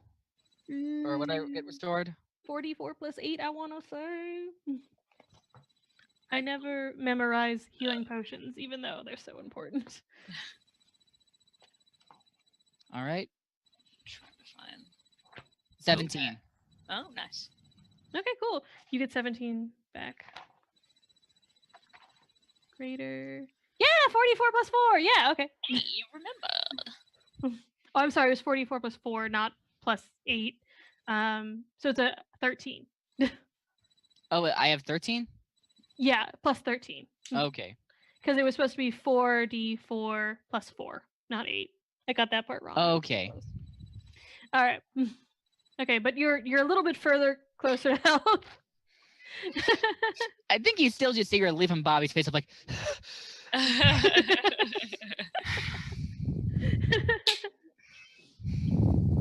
All right. Does Bobby want to do anything else? You've some movement. You've interacted with an item, but I think technically you have like an action if there's something you really want to do. well, I think I'll just, since they're running away, Mhm. I'm just gonna signal it. Gonna signal like, do we pursue? Do we go after them? Like at Nim and Aaron, just be, or Amber, Amber, just. yeah. Can we wait? We're still under the water, right? Can we even really speak underwater? You have water breathing, so I kind of assume Okay. that things are a little bit like, A little what do easier. you want to do? Oh, I don't know. So it's hard, but you guys are like right there too, and Okay. it's magic. I'm gonna go point to the shark. Oh, the shark! Should probably stay. Yeah, if you the boat is essentially in the way of where the shark is, but you can still see looking up this large ship underneath you. You see that there was like a small crack forming near the bottom of it when the Mara were attacking, and then you can see on the other side that there is like some turmoil in the water and red blood. Yeah. Very well then. I'm just gonna point at them, just pull out my rapier. I'm kind of looking like, if I go, do you guys have my back? Wait, sorry. That's how Nim responds. Wait, hold on. So out of character. So Bobby is going after the marrow. No, the shark, right? The shark. I'm saying Shark. like if I try to Sorry, hit the sorry. shark directly with my rapier, like, are you guys gonna be right behind me, or am I gonna be soloing a giant shark?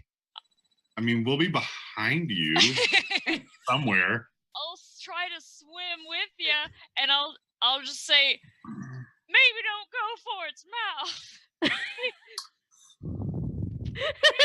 Behind it.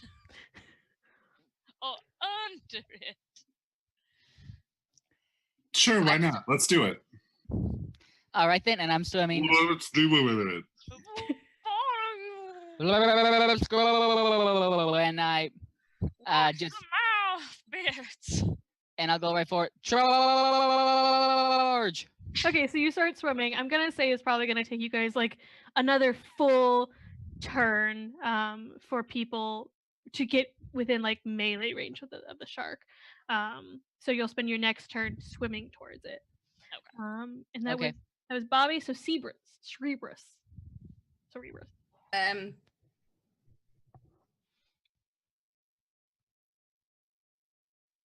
Oh, I can't hear you. Because apparently I'm muted and I. Okay, yeah. You're back. It's not very clear whether you're muted or not on this mic. I would like to take a very good look at this shark. With I have a feature called Eyes of the Grave, which basically means I can send. You were supposed to do that. Okay.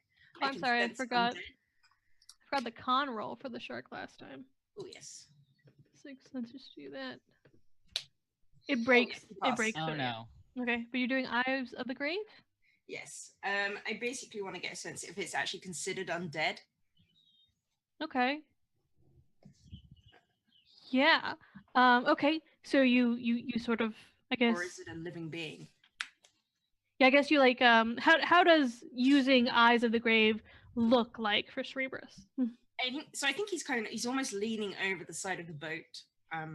So because he knows the sailors will freak out a little bit as his eyes kind of cloud over as he looks over it. Okay, yeah, so you look over, eyes clouding, and it's just like hits you in the face. This is an undead creature. Boom, undead. Within like 20 feet. Don't worry.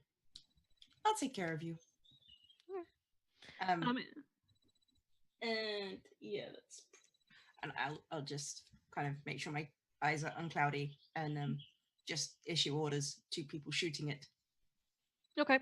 And you don't have any like bonus actions or things that you want to add on? Not that I can currently do. I have to wait till it passes out first. Okay. Okay. Cerberus has a plan. All right.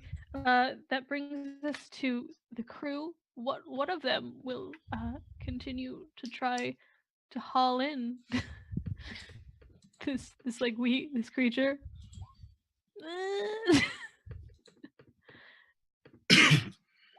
Oh, the crew member is surprisingly effective against the shark, this giant shark.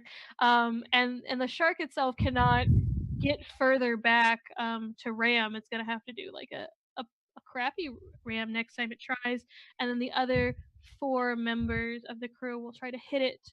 Once again, just really failing. And you're kind of like looking at them being like, no, hit the shark, the big thing. There's a rope attached to it, and they're just like, we know. And Jason himself is just like, should I fire them? Are they actually Cerberus bad? is nodding. Cerberus is nodding at this. He's very surprised. He thought he had able crew members, and now, no, all right. Hey, one of them was hooking a giant shark, so Just that one. This That guy's one. good. This guy. he's the one. At least should be on performance improvement plans by the end of this. Alright. And so it's Nim's turn now. And you're gonna use your full turn to swim close to it. And if you do that, you should be able to get within melee range next time. Or you can swim close enough to get within like 60 feet if you want to do a ranged attack on the shark. This turn, right? Or Yes. Yeah. You can either choose to swim all the way close so you can melee next turn, or swim close enough to do a ranged attack this turn. let's do swim close enough to do a ranged attack this turn. Okay. Only because, melee. So.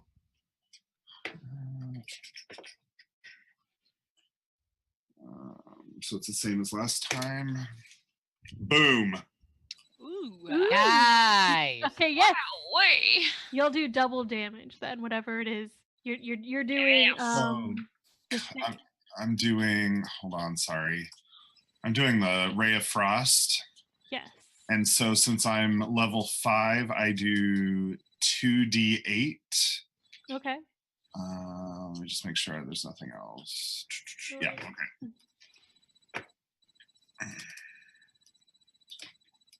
You said double, right? Whatever. And then do I add in my charisma modifier, right? Yes, but you okay. only add that once. You don't double that. Right. Mhm. Okay, so I got a 10, 16, right? So 2d8 was a 6. We double that. That's 12 plus 4 is 16. Yeah, that we said?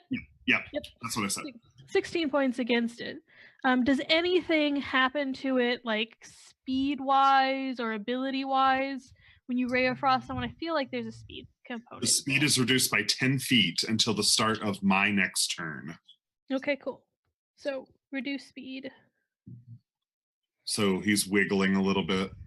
Yeah, you can see this whole, like, you hit with the frost and it crackles into the water, like shedding flakes of ice, and then hits the shark and just all alongside of it, onto its underside and its fins, which you can see are just kind of. Awesome. It looks unhappy. So it's now the old man. He's going to roll disadvantage because he's been affected by 2 different. He's hooked in. He's got frost. Which I don't know how to do, so we'll just roll twice. There's an 18 and a 23. All right, he still hits. He still hits the boat. But he's going to do 23 points of damage. And this ship is not even a third of the way down. So we're doing fine. At least the boat's doing its job. This is fine. So it's Amber's turn now. Well, I am going to continue swimming close enough.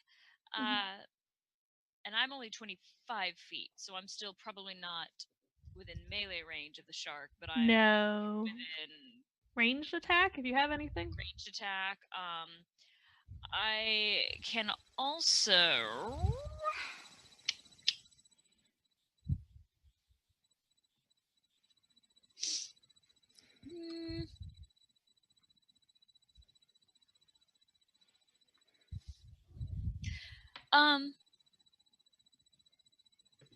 I can go ahead and I don't know what is this. I've already used my cloud of daggers. So the shark though now is fairly unable to move much, yes, because of the fins It's not working its too speed hard. is reduced. It's moving jerkily. It is definitely not doing that well. Could I cast cloud of daggers once again on the shark, like underbelly area? If you have the spell slots, yeah. Yeah, I've got that's 3rd level, so yeah, I've got 2 more. Oh wait, 2nd level. So I've got I've got the slots. So I would like to cast that. Bibbidi bobbidi boo. Mm-hmm. And then another d4. And my roll now. 12. To hit the shark, unfortunately not. Oh, no, it's Cloud of Daggers.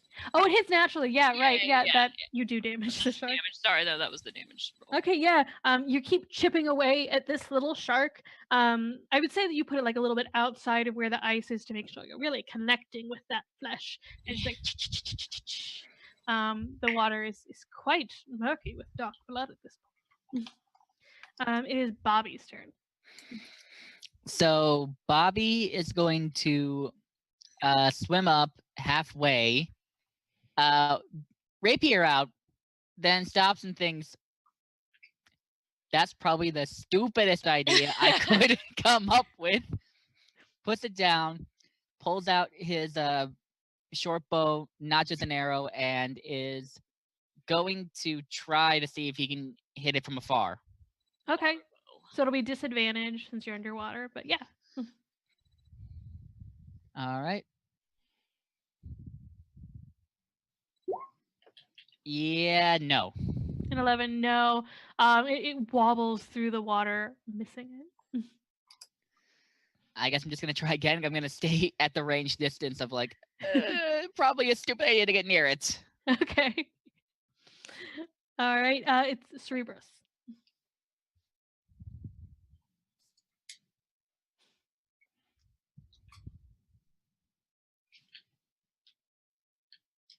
You're muted again, Cerebrus. Again.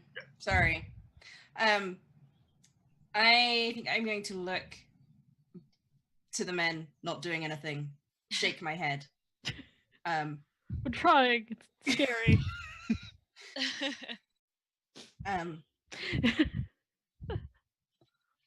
I'll turn back to the shark. Sorry, friend. And I will toll the dead. He needs to make me another wisdom saving throw. Okay.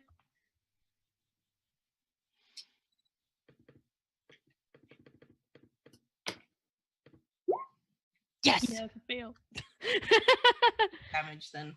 Yeah, the shark started out very wise, and as this is going on, its mental faculties are really deteriorating. It's having a hard time.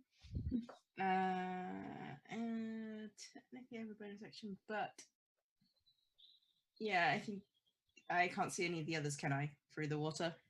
No, they're under the boat / under the shark, and there's a lot of blood in the water too at this point.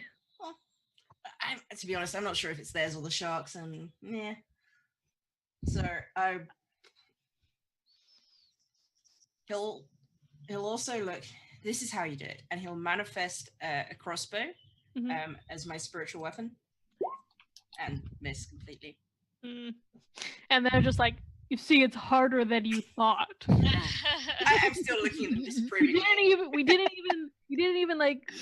even lay anchor or anything. We're still technically moving.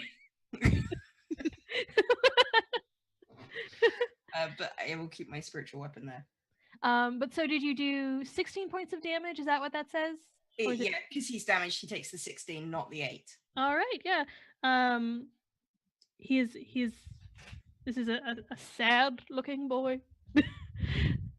Okay. The crew are going to try. The 4 of them are going to try to hit with their crossbows. Gonna try to do Cerebrus proud. Oh, I'm doing it wrong again. Sorry. Hey, they critted. One of them did. I look at them and go, better. Alright. Okay, so they're doing 15. I think this be 6. 2. Alright. And so these 4 bolts go into the water, just like slamming, and then the 4th one just goes directly into, like, you see it rear back, one of its eyes rolling, and just like slams into that eye, like disappearing inside of its body, and it begins to like thrash madly. It looks and with that last one, it's thrashing and it slams into the side of the boat, and it's hard enough that it breaks the rope attached to it. That's okay, because its one remaining good eye rolls back and it grows still. And it's been killed. Cerberus looks to the crew, and he'll kind of turn to them and say, "I need the body of that shark on this ship." Oh, okay. And the one that's been like hauling it in will turn the harpoon, will like load the harpoon gun and fire at it, and it's like a much easier target, right? Because it's not moving. So I'm gonna assume that it goes chunk, and then several people can start hauling it in. And underneath the water, you see this shark go crazy, and blood just start like streaming out like really, really fast, and then it grows still. Did anything else happen? Like, I'm watching to see if anything else weird happens when they're messing with the shark when it starts dying. You don't see anything from the single. Is there a Moro left? Is there a what left? Arrow, are they there? No, you don't see any marrow. They hauled buns and disappeared into the dark water below. Can I do a, I guess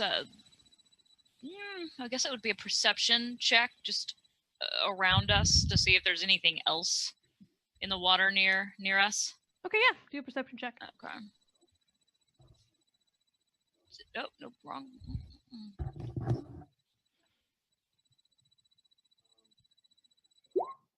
No. All right. Yeah, it's below a certain depth. It gets quite dark and it's difficult to see. But you do notice in the general direction of where you all were trying to initially sail near the lighthouse, you can see that there does appear to be sort of an underwater arch. It's a fair distance off from you, and it's quite murky, but there appears to be just an underwater arch and then darkness beside it, almost as though there's a kind of tunnel way back there. But that's a bit away from you. Okay. All right.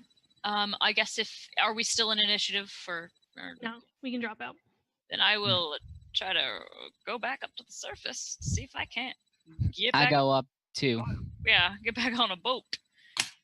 I'm helping the crew kind of pull the shark up. Yeah. Mm-hmm. All right. It's fairly difficult because this is a large creature, and it's more like they can kind of haul it up against the railing. Like, have you ever seen those sad pictures of people hauling up whales they've shot? So they can kind of get it close to the top of the boat, and lash it to the side a little bit. And so Cyrus will get his pack, and from his pack he pulls out this little tub and a couple of copper pieces, and he starts sprinkling what's on this tub onto the shark, and then puts the 2 copper pieces as closest to the eyes as he can get them. I would like to cast Gentle Repose on the shark. Okay. And what does Gentle Repose do? It basically means it could be revived in 10 days, but it also can't be made into undead. Okay.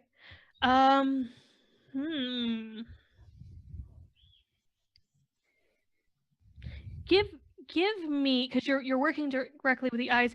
Give me an Arcana check.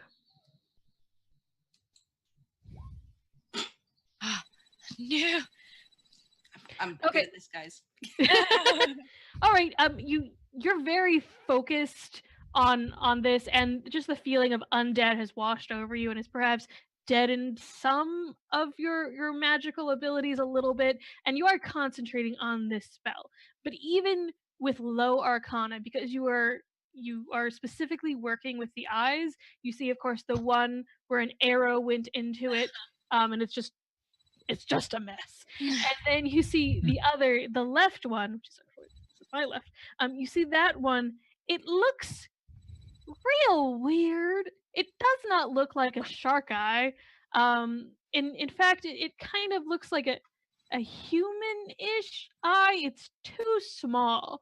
And even though this shark is dead, that eye is just Mm. flitting around as though it has a life of its own. That's a weird eye. I think you guys have probably climbed up Yeah. or been helped up by this point. I'm assuming yeah. the crew lifted us up or threw us a line. Threw Yeah. us a line. And like you can like partially climb on top of this dead shark. too. Oh, maybe we can. Yeah, the other let's side of do the that. Yeah, I think I'll do that. I'll climb on and I'll be like putting my glasses back on as we're being hauled up. As you do, you notice it's a little bit spongy. It doesn't quite feel as firm as you might expect. A little spongy. I'm going to get on the boat as quickly as possible. Try to adjust my ruined gown. All this salt water on it. As soon as I get up, I'll just say to Cerebus and the crew, we had a couple saboteurs down below, marrow folk. Oh, that's what you were doing. I did wonder. Yes, they had very strange catfish-looking faces and oddest, devilish time, really. Yeah, I Yeah. want that eye. Huh? We killed a shark. I want that eye. I'm probably pointing the eye out to you. I'm probably stating it needs to be stabbed at this point, though. Yeah, no, I'm cutting that eye out. I'm rocket raccooning this eye. All right. Do you want to do an Arcana check on it? You're just like, this is my eye. Sure. And I think I have. Cerberus is now quietly praying for the soul of the shark. I think I have. Is it possible to have an Arcana, like a proficiency or a bonus or something?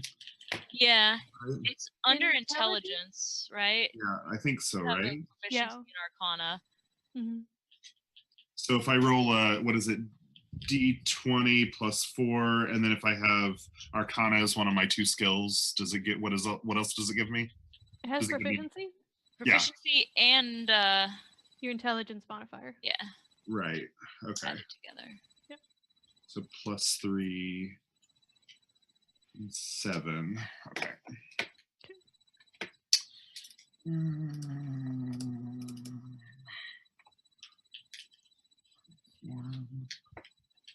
Just a loading screen. Okay. 13. You're like, this is totes a magic eye. You're not 100% sure what this magic eye is, but you feel like at least like somebody is watching you through this eye. Okay. Do I get to cut it out? Yes. Can you give me a sleight of hand check to make sure you don't damage the eye? Yeah. And what is sleight of hand again? I'm sorry. Dex. Yeah. Okay. Okay. Dexterity. Beat an 8. Eat an 8. Here we go. Oh. Yeah, okay. Not you. As you're moving to cut out this eye, you're super excited. You're like, I don't know what it is, but I'm gonna get it. And as you do it, you bring out a dagger, perhaps gifted to you from a relative. And you go to begin cutting it out, but as you do, there's like a death throw jerk from it, and you just end up like slashing into it all the way, and it just splurts against your chest, and just covered in eye goo Oh, no. from this eye. And as that happens, all of you hear behind you this horrible screaming. And if you turn, you see these you see these 3 figures on the deck, 2 of them just grotesque and hideous, with blue skin and seaweed dripping from their long dark hair. And all of them are, and one of them, and the two really ugly looking ones are just partially naked, partially covered in all the seaweed and shells and things. The other one is a completely naked, but very comely looking in the body, humanoid woman, just pert and symmetrical and looking fine, except for her face, which is just as cragged and ugly as the other two. And they're all clutching their heads and shrieking. One of them was like, "I'm blind!" Have they been on the ship the whole time?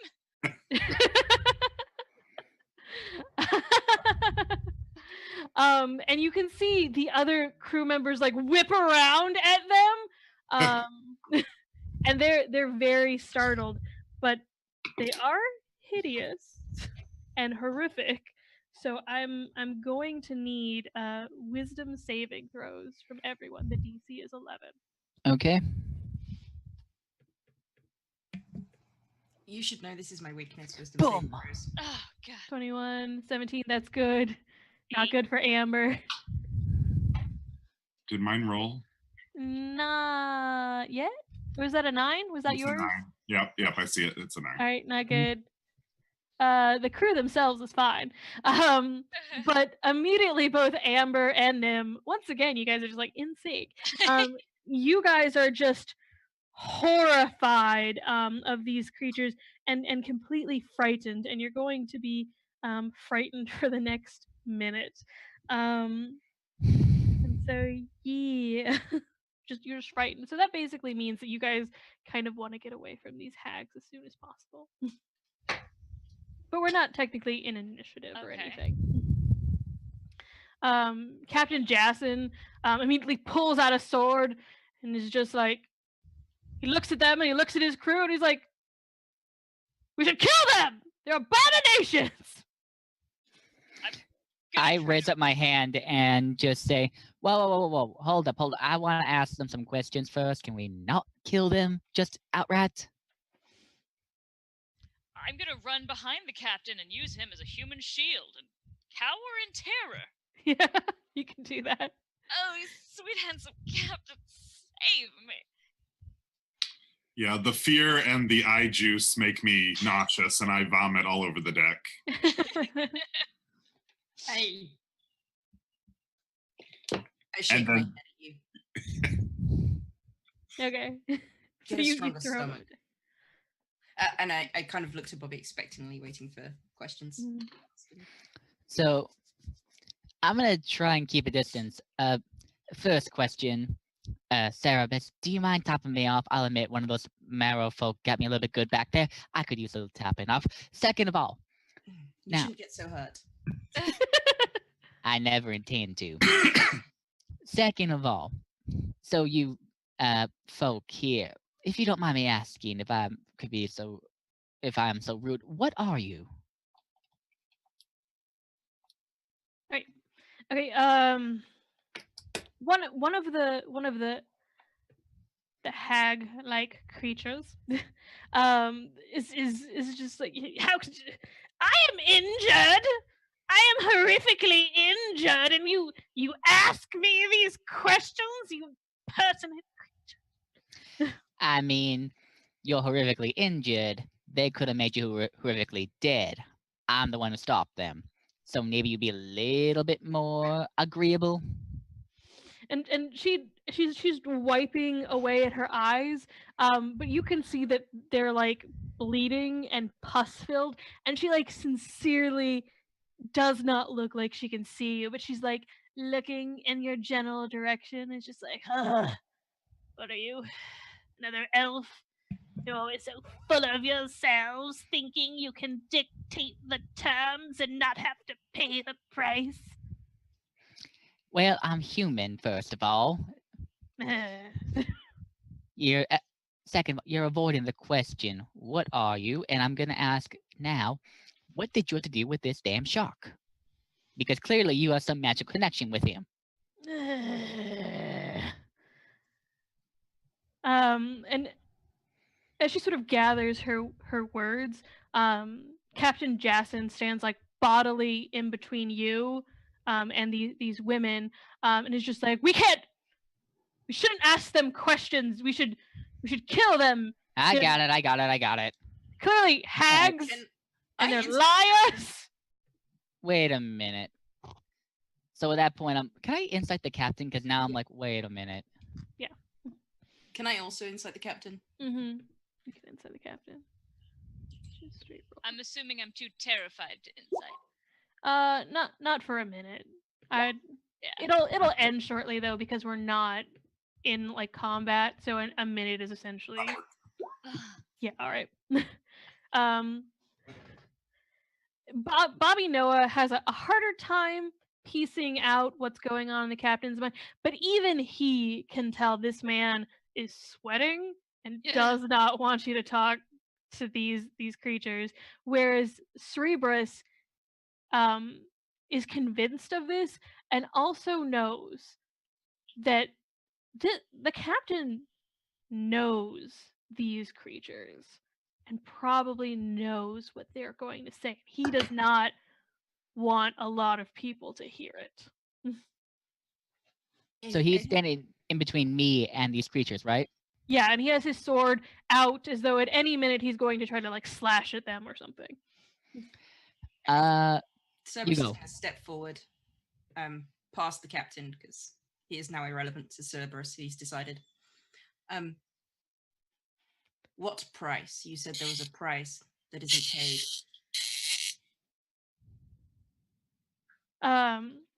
The creature is like, well, as this gentleman knows, and immediately Captain Jason is like, everyone, check below deck, look to see what the damage is. Ignore him. Okay, we're gonna do a contested persuasion to see if the captain can get his crew to leave. The captain does get advantage against his crew because he knows them. Come on, drink this. Could I join in or help of any kind, or? How would you be assisting or helping with this? I think I would just kind of say like maybe like just like a threat of like stay where you are, or whatever we find out, I'm pinning all of it with you. Just kind of like a little threat of like there are consequences if you listen to him. Okay. And are Amber and Nim done screaming? Yes, I would say Oh. at this point y'all are done screaming. I'm Gets gonna look plus around and 2. try not to look at those ladies. But All right, Claire, if you want to roll again, and this time it's at advantage. Ooh. Oh yeah, okay. 19. I rolled a 10 on persuade. Wait, no, I get advantage. Ha ha. Oh dear. Yeah, Captain Jason is not being very convincing, and his demeanor is so off of what the crew is used to seeing from him that they're just kind of frozen in place. And you guys seem like you know what you're doing, and these creatures are just horrible looking. Why would what's going on? So they're gonna stay in place, and the captain is just gonna be like sweating. Okay, but I'll let this conversation happen without his intrusion, since he sees the tides turning. So it would be irrelevant for Nim to try and seduce the captain to distract him. You can if you want to. I have no problem. Let's try it. With that seduction happening in the background, interrogation in the foreground. And I also have proficiency in persuasion, so I figured that applies, right? Would that apply? Yeah, I'll let you do a persuasion. Okay. So charisma. Okay. So that's another 7. Okay. Amber's gonna stand back slightly and will definitely let that happen. Hey, yeah, he rolled a 6 on like insight wisdom. Can I avoid being seduced? But no, Nimrieth.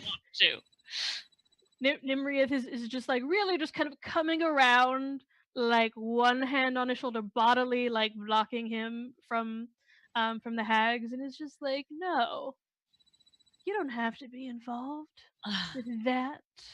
You could be involved with this. And we'll say that Jason is out. So what did Cerebrus and Bobby Noah want to specifically say to the Hex?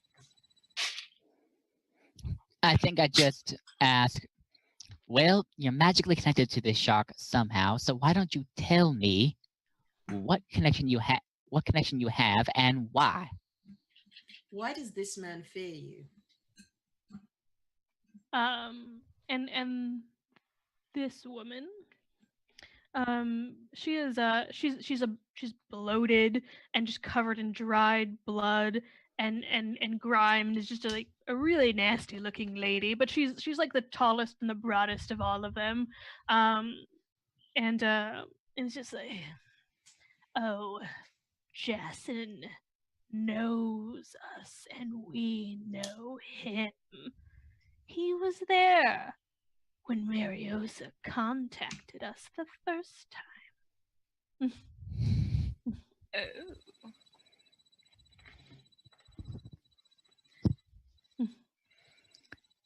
Do you control this shark? Well, we did. And she looks at the shark, and then she looks pointedly. Well, she kind of feels out with like a hand, since she goes blind, like towards the shark, and then like towards the general location where Cerebrus is, and like, I guess we'll have to find something else then, won't we? No, you won't be. Oh. I would like to know, and Amber can, I'm assuming, hear this, but she's like kind of not looking quite directly at the let's call them ladies, and she's going to ask, well, what all did the Kappa want with the shark in the first place? What deal happened, lady? Okay. So the hag will tell you that Mariosa was just a captain of one simple smuggling ship, but she wanted more. She wanted to be the Kappa of Bastard Bay, and she couldn't do that alone, could she? Of course not. But you know what would make everything just a little bit easier?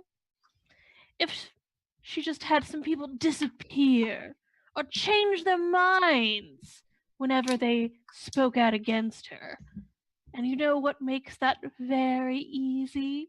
And she like flickers her hands, and a little bit of sickly looking greenish sparks fly out, and she's like, I think you know.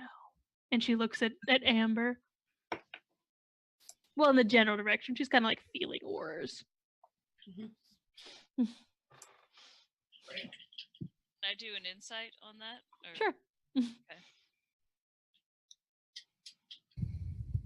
Insight. I do know. Yeah. You know she's talking like mostly about magic, but also like a little bit wild, but mostly magic. Okay. But she didn't pay the price you asked? She used to. She used to let us salvage. She used to let us salvage? Yeah. She used to let us salvage from ships that sunk. She used to let us take things from the bodies of those that disappeared. But oh, she's too good for that now. She doesn't want us anymore. She has her fancy little merchants now. Where is she now, if you happen to know? Is she by that lighthouse? Oh, I doubt it. She doesn't go out on the water too much anymore. She's in town with her little chain of command. Is it literally a chain of command? No, it's a bunch of guards. That's basically what Bobby would have learned from his conversation with the man last night. It's just a fun thing to call a bunch of guards the chain of command. Well, I suppose we should have a word with her about this. But this doesn't solve. And he kind of points to these ladies. This issue. I presume you're not going to stop. Not while Mariosa doesn't give us our due, or while she's alive, anyway. Let's go Well, tell Mariosa. Considering this, you can see it. There's no emotions on his face because he's Dragonborn, but you can see it. He's considering. Does Nim just say that? Like, let's kill Mariosa? Yeah. At that point, Jason is like, oh, can't kill Mariosa. There's 200 plus in the chain of command. we kill her, and this town is fine. Any chance we can do like a nautical assault with this ship? Alternatively, could we kill the and then she's gonna sort of knowingly nod and sort of look over to the hags there. Like Jason is like, even if he's just, we could just kill the hags. Yeah, I'm gonna go ahead and kiss Justin to shut him up. All right, you can do like another persuasion against his wisdom, probably. 24. To be fair, would she not be ruined anyway? Yeah, you can't. Okay. No. I mean, the crew has heard this, right? So I'm assuming her reputation in town is. But if we don't do anything, she'll probably just build it back up again. That's the problem. She'll find another way to keep control. Mm-hmm. I also have a friend who she and her mother are very knowledgeable about how Bastard Bay used to be run. Maybe we, I don't know, stage a coup, kill Mariosa, and set this person up instead. By the way, this person is Dragonborn. Interesting.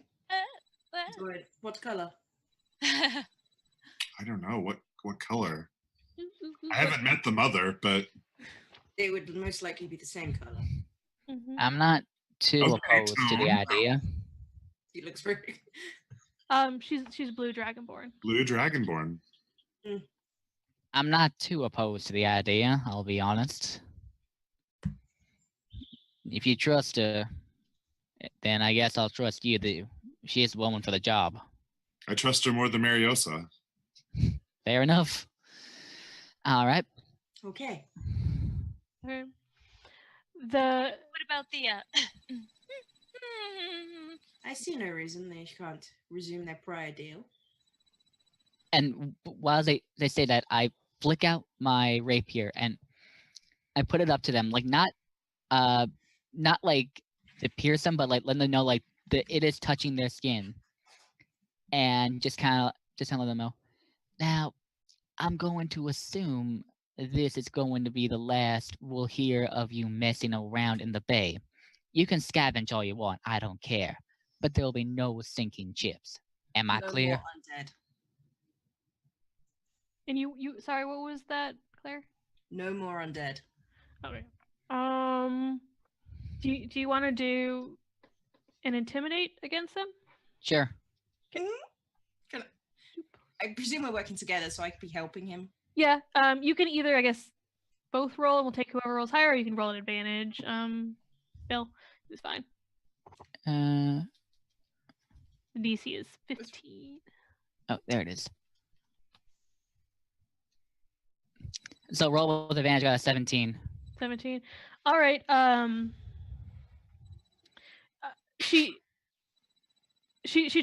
gets very still as you sort of just kiss the edge of her skin with your rapier, and you can see on her face that she's attempting to look unmoved by this, but that she's not quite succeeding.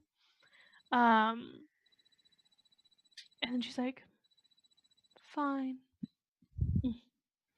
That's But all I I don't- needed to hear. But I don't think anyone can blame us if people die of natural causes and their bodies aren't recovered. I'm assuming that was Merrick then.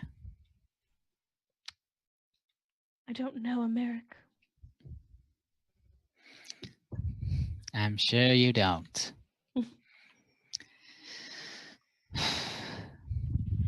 Well, I guess Who was that's... Merrick again?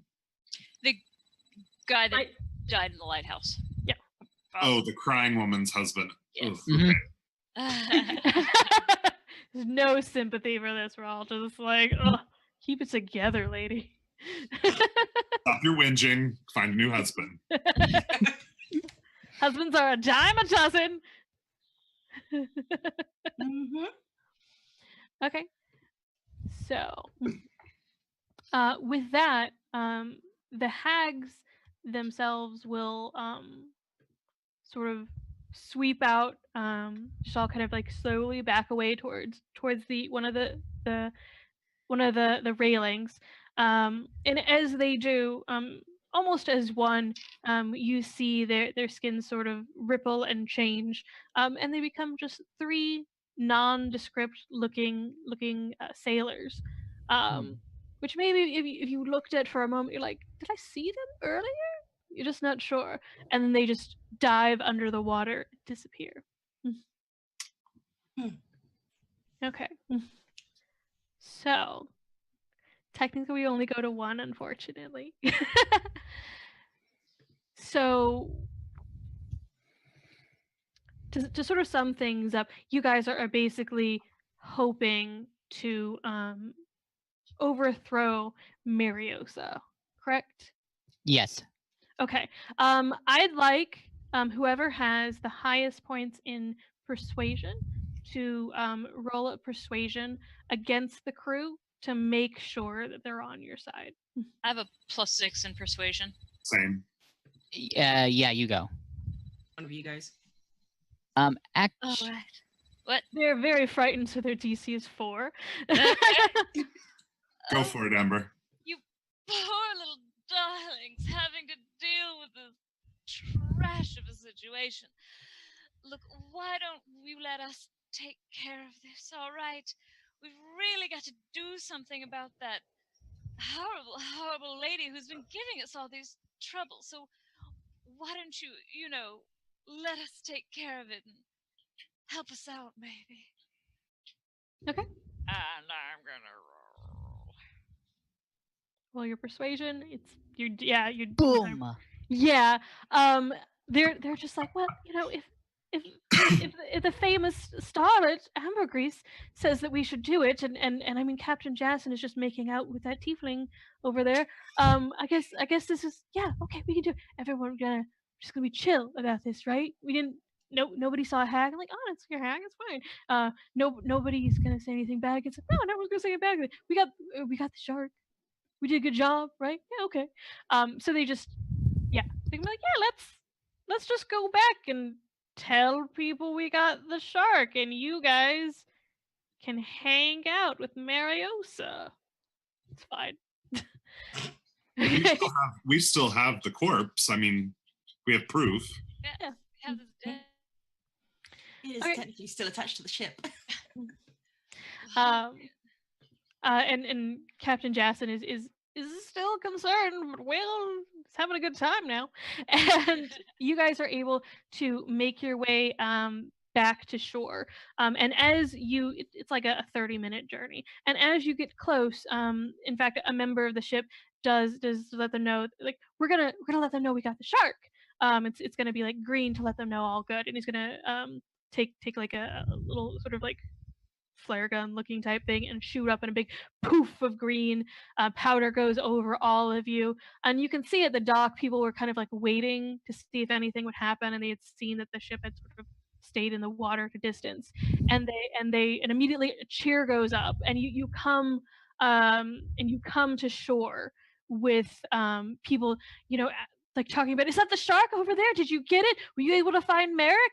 And you find in the middle of all of this, Mariosa flanked by 2 guard members, and is just kind of waiting, and it's like, oh, didn't take any time at all. We're very efficient. I can see that. And the lighthouse? Building it stood over there. He points. Oh, you didn't go in? Not yet. Well, I'm not sure Seeing the why. massive shark attached to the boat, we've been busy. I'm not sure why you came back then. Wearing a hat. To resupply, rest, to get our money. I believe the terms were 300 gold when you accomplished both objectives. Technically, you believe the Merrick was eaten by the shark, yes? Don't see how a shark would have gotten into the lighthouse. Said he was coming back. I'm not sure he made it onto a boat. That's why you were sent. Disrespecting clergy, and he just walks off. Can we talk to you for a moment behind the curtain in the tavern privately? Fine. And she'll gesture for her guards to come with her.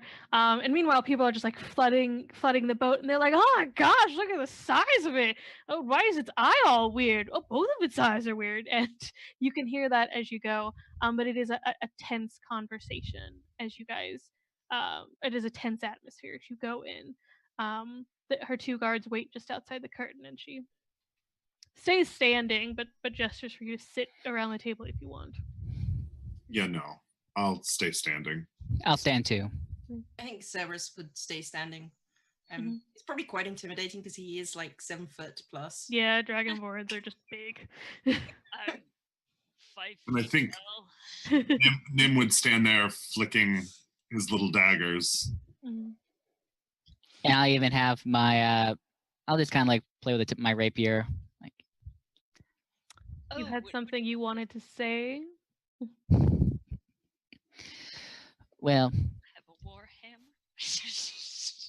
well, see, we had a word with some interesting folk, and we don't need to know. I'm going to assume that you might know who those folk are, and you know what we know now. No. No clue. Okay then. Yeah. I think Nim's gonna go for a throat slash. Before they do that, when I said okay then, and I'll flick the rapier right at her. Okay, so the two of you are just like, it's going down! Yeah, I'm done with this. Okay. All right. Okay. Okay. All right, roll the hit, guys. Okay.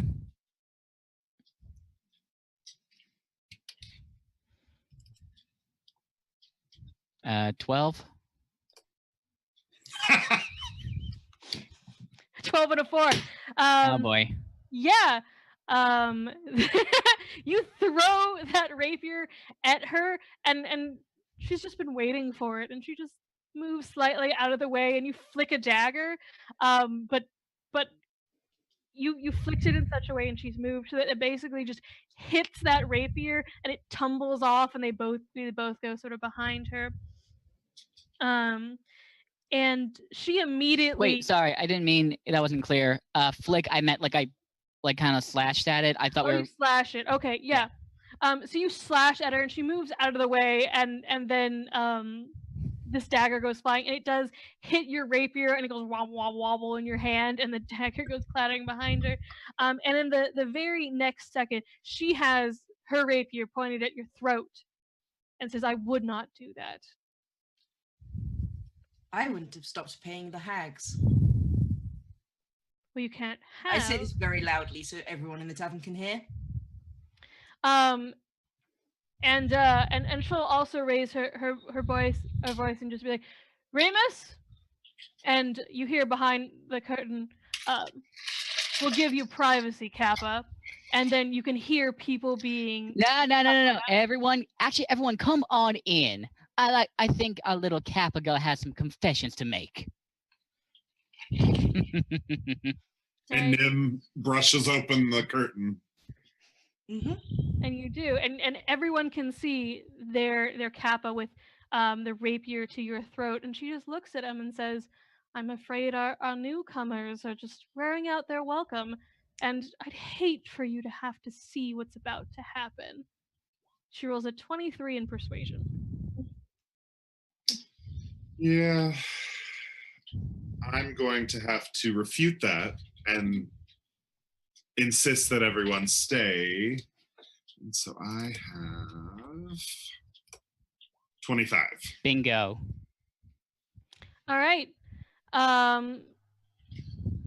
I'd say her guards are still kind of trying to get things done, but people are like resisting.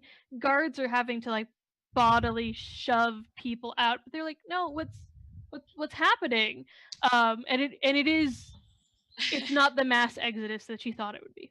So I'm still clutching my warhammer, and I'm just gonna shout at the people. She hired hags. She made a deal with the hags, everybody. The hags were controlling the shark. My goodness, this lady did it. And people just start like whispering at each other. And she's just like, I have no idea where they're getting this from. It was a power grab. A power grab, I tell you. Should I do a performance thing, or is... Do you want to? How do you want this to look? Do you want it to look like really good, like you're distressed for them, or is it just like you're persuading them?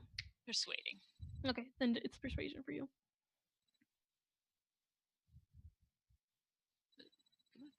Okay. All right. It's not nearly as persuasive as Nim is, or even as the captain. But people are like, well, if the starlet's saying it, I'm like, oh, maybe. But you can also hear people like, oh, does she know what she's talking about? She's a little over the hill. They're like, what? How could you say that? And there's another like little whisper about that happening. And so Marios is just like, these people are interfering with the way we run Bastion Bay. And she turns and looks towards people and like, do you remember 25 years ago? And she looks directly I cut her off. Yep. The way you've been running has been, this place was called Bastard Bay, if I remember correctly. The way you were running is just corruption, and this is going to keep happening. People, you want a free Bastard Bay? You want to be free out of fear? This woman has got to go. As he finishes his sentence, I think Cerberus pipes up. He's like, so what did Merrick do to upset you? And Mina's like, Merrick! You just hear her in the background. He regrets his decision. and Marios is just like, I sincerely have no idea what you're talking about. Merrick was a valued member of this community. And that's why I sent you out to see what happened to him. I would never have anything to do with Merrick. He did his job, and he did his job well. As everyone knows, if you do your job and you do it well, you have no reason not to love living here. But You do there are your those job, you live in fear. Only if you don't do your job well. And doesn't that make sense, everyone? And sometimes when she talks, people are like, well, I mean, if you don't do a bad thing, you don't have a bad thing happen to you. But see, what you don't understand is that my job, if you haven't understand it, is that I'm an inspector. I find criminals and I find snakes and I root them out for the betterment of any society. And I'm staring at one right now. Now, we can have some people testify that we have met these hags who confessed that they were controlling the shark the entire time. Now, we have already had a word with them. Now, of course, we don't, and because they told us who exactly they was paying them, or at least was, we can take care of them now. Oh, and by the way, Mariosa, those hags would like a word with you. They're not very happy. she's I don't understand why you're making deals with hags. And if you knew they were controlling the shock, why didn't you kill them when you had the chance? We didn't Why need to. wouldn't they do that, everyone? Do you want to live in a community with hags? They're not from here, and we didn't need to. They told us everything. At advantage? It's still staying saying people like, we don't want to live with hags.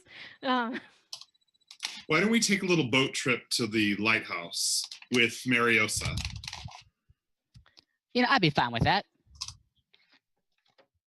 There's like, I don't believe I need to go anywhere with you. I don't believe I asked you. Okay. I think at this time, Mariosa is essentially going to tire of this a little bit, and is just going to snap her fingers at her two guards, so they can attempt to take care of you. We'll see. And they're basically going to attempt to grapple you and start shoving you out of the room. That's a 20.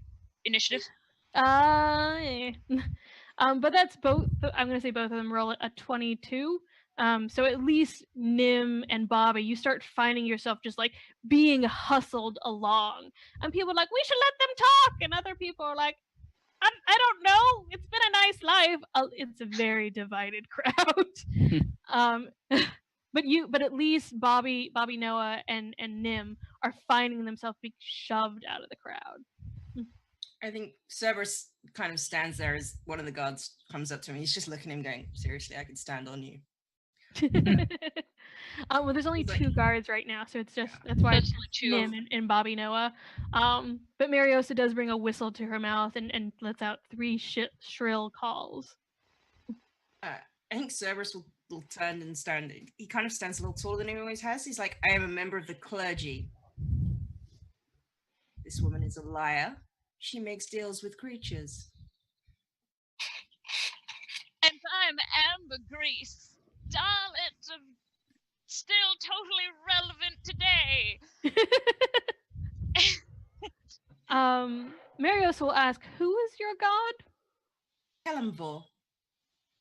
Oh, we don't serve that god here. Can you imagine Gods an evangelist in our midst, everyone? We serve Umberly. And people are like, "Oh, we do serve Umberly. She's the goddess of the sea. She's very nice." Someone's like, "Talus is cool too. Don't make him mad." And 3 more guards come in at this point. I think I would like to cast Prestidigitation and make my voice all scary and boomy and yell enough. Mm-hmm. Okay, intimidate check, I guess. And since it's a spell, sorry. At advantage, because you are using magic to augment it. 21, very good. Wait, what is that? Oh, nope, sorry. Hold on. Sorry. You don't want to do it that way. Yep. 20. So 20. And then 23. 23. Everyone does just sort of pause.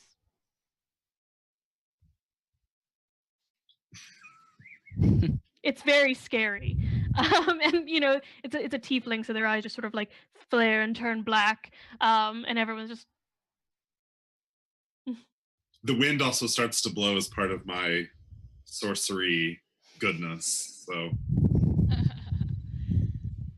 okay. Yeah. So you guys find yourselves essentially in a stalemate. There are definitely people in the crowd that don't necessarily like Mariosa. And they are concerned about rumors about these things. Mina is sobbing loudly in a corner again. But she does in fact seem to have her guards are 100% for her, and some people are just kind of confused about it. So you all do find yourselves in a stalemate. and it's going to be just an incredible struggle. So what would you like to do? I think Cerberus would look to the others, and this is their internal issue now. We have done our job and brought them thing. We will take our money and we will leave.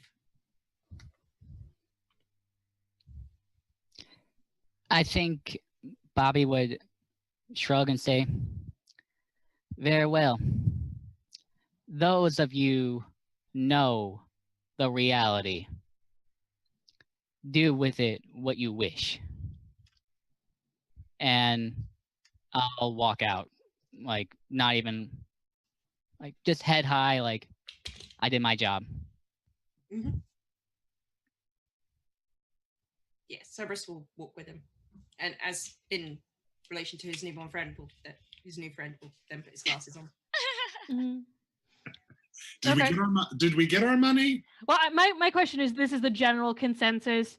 Like, even though Nim isn't happy, he'll go along with it, and Amber will go along with it as well. I just want to make sure. Yeah. Okay. Alaskan ladies. Okay. So you will.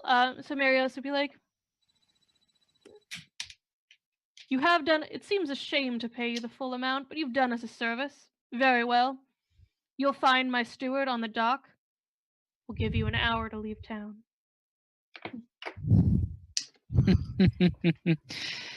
That seems quite a rush to get us out. Cerberus doesn't care, he's off. Yep. All right. And as we're yep. walking, like, I'll look to Nim and I'll just kind of whisper towards him. So, remember that friend of yours? Yes, and Nim gives a knowing nod to Bobby and turns around and says in Draconic to Uafas, basically, get your mother here now and see if the shark is actually Merrick. Okay. Uavas was just sort of sitting with the crowd, having a drink with a few other members. And you say something to her, and she just drowns her ale, throws it to the ground, and the cup shatters, and just says in Draconic, it was shit here anyway, and is going to come with you at least to the docks, where you do find that same female dwarf Sig that initially came with you.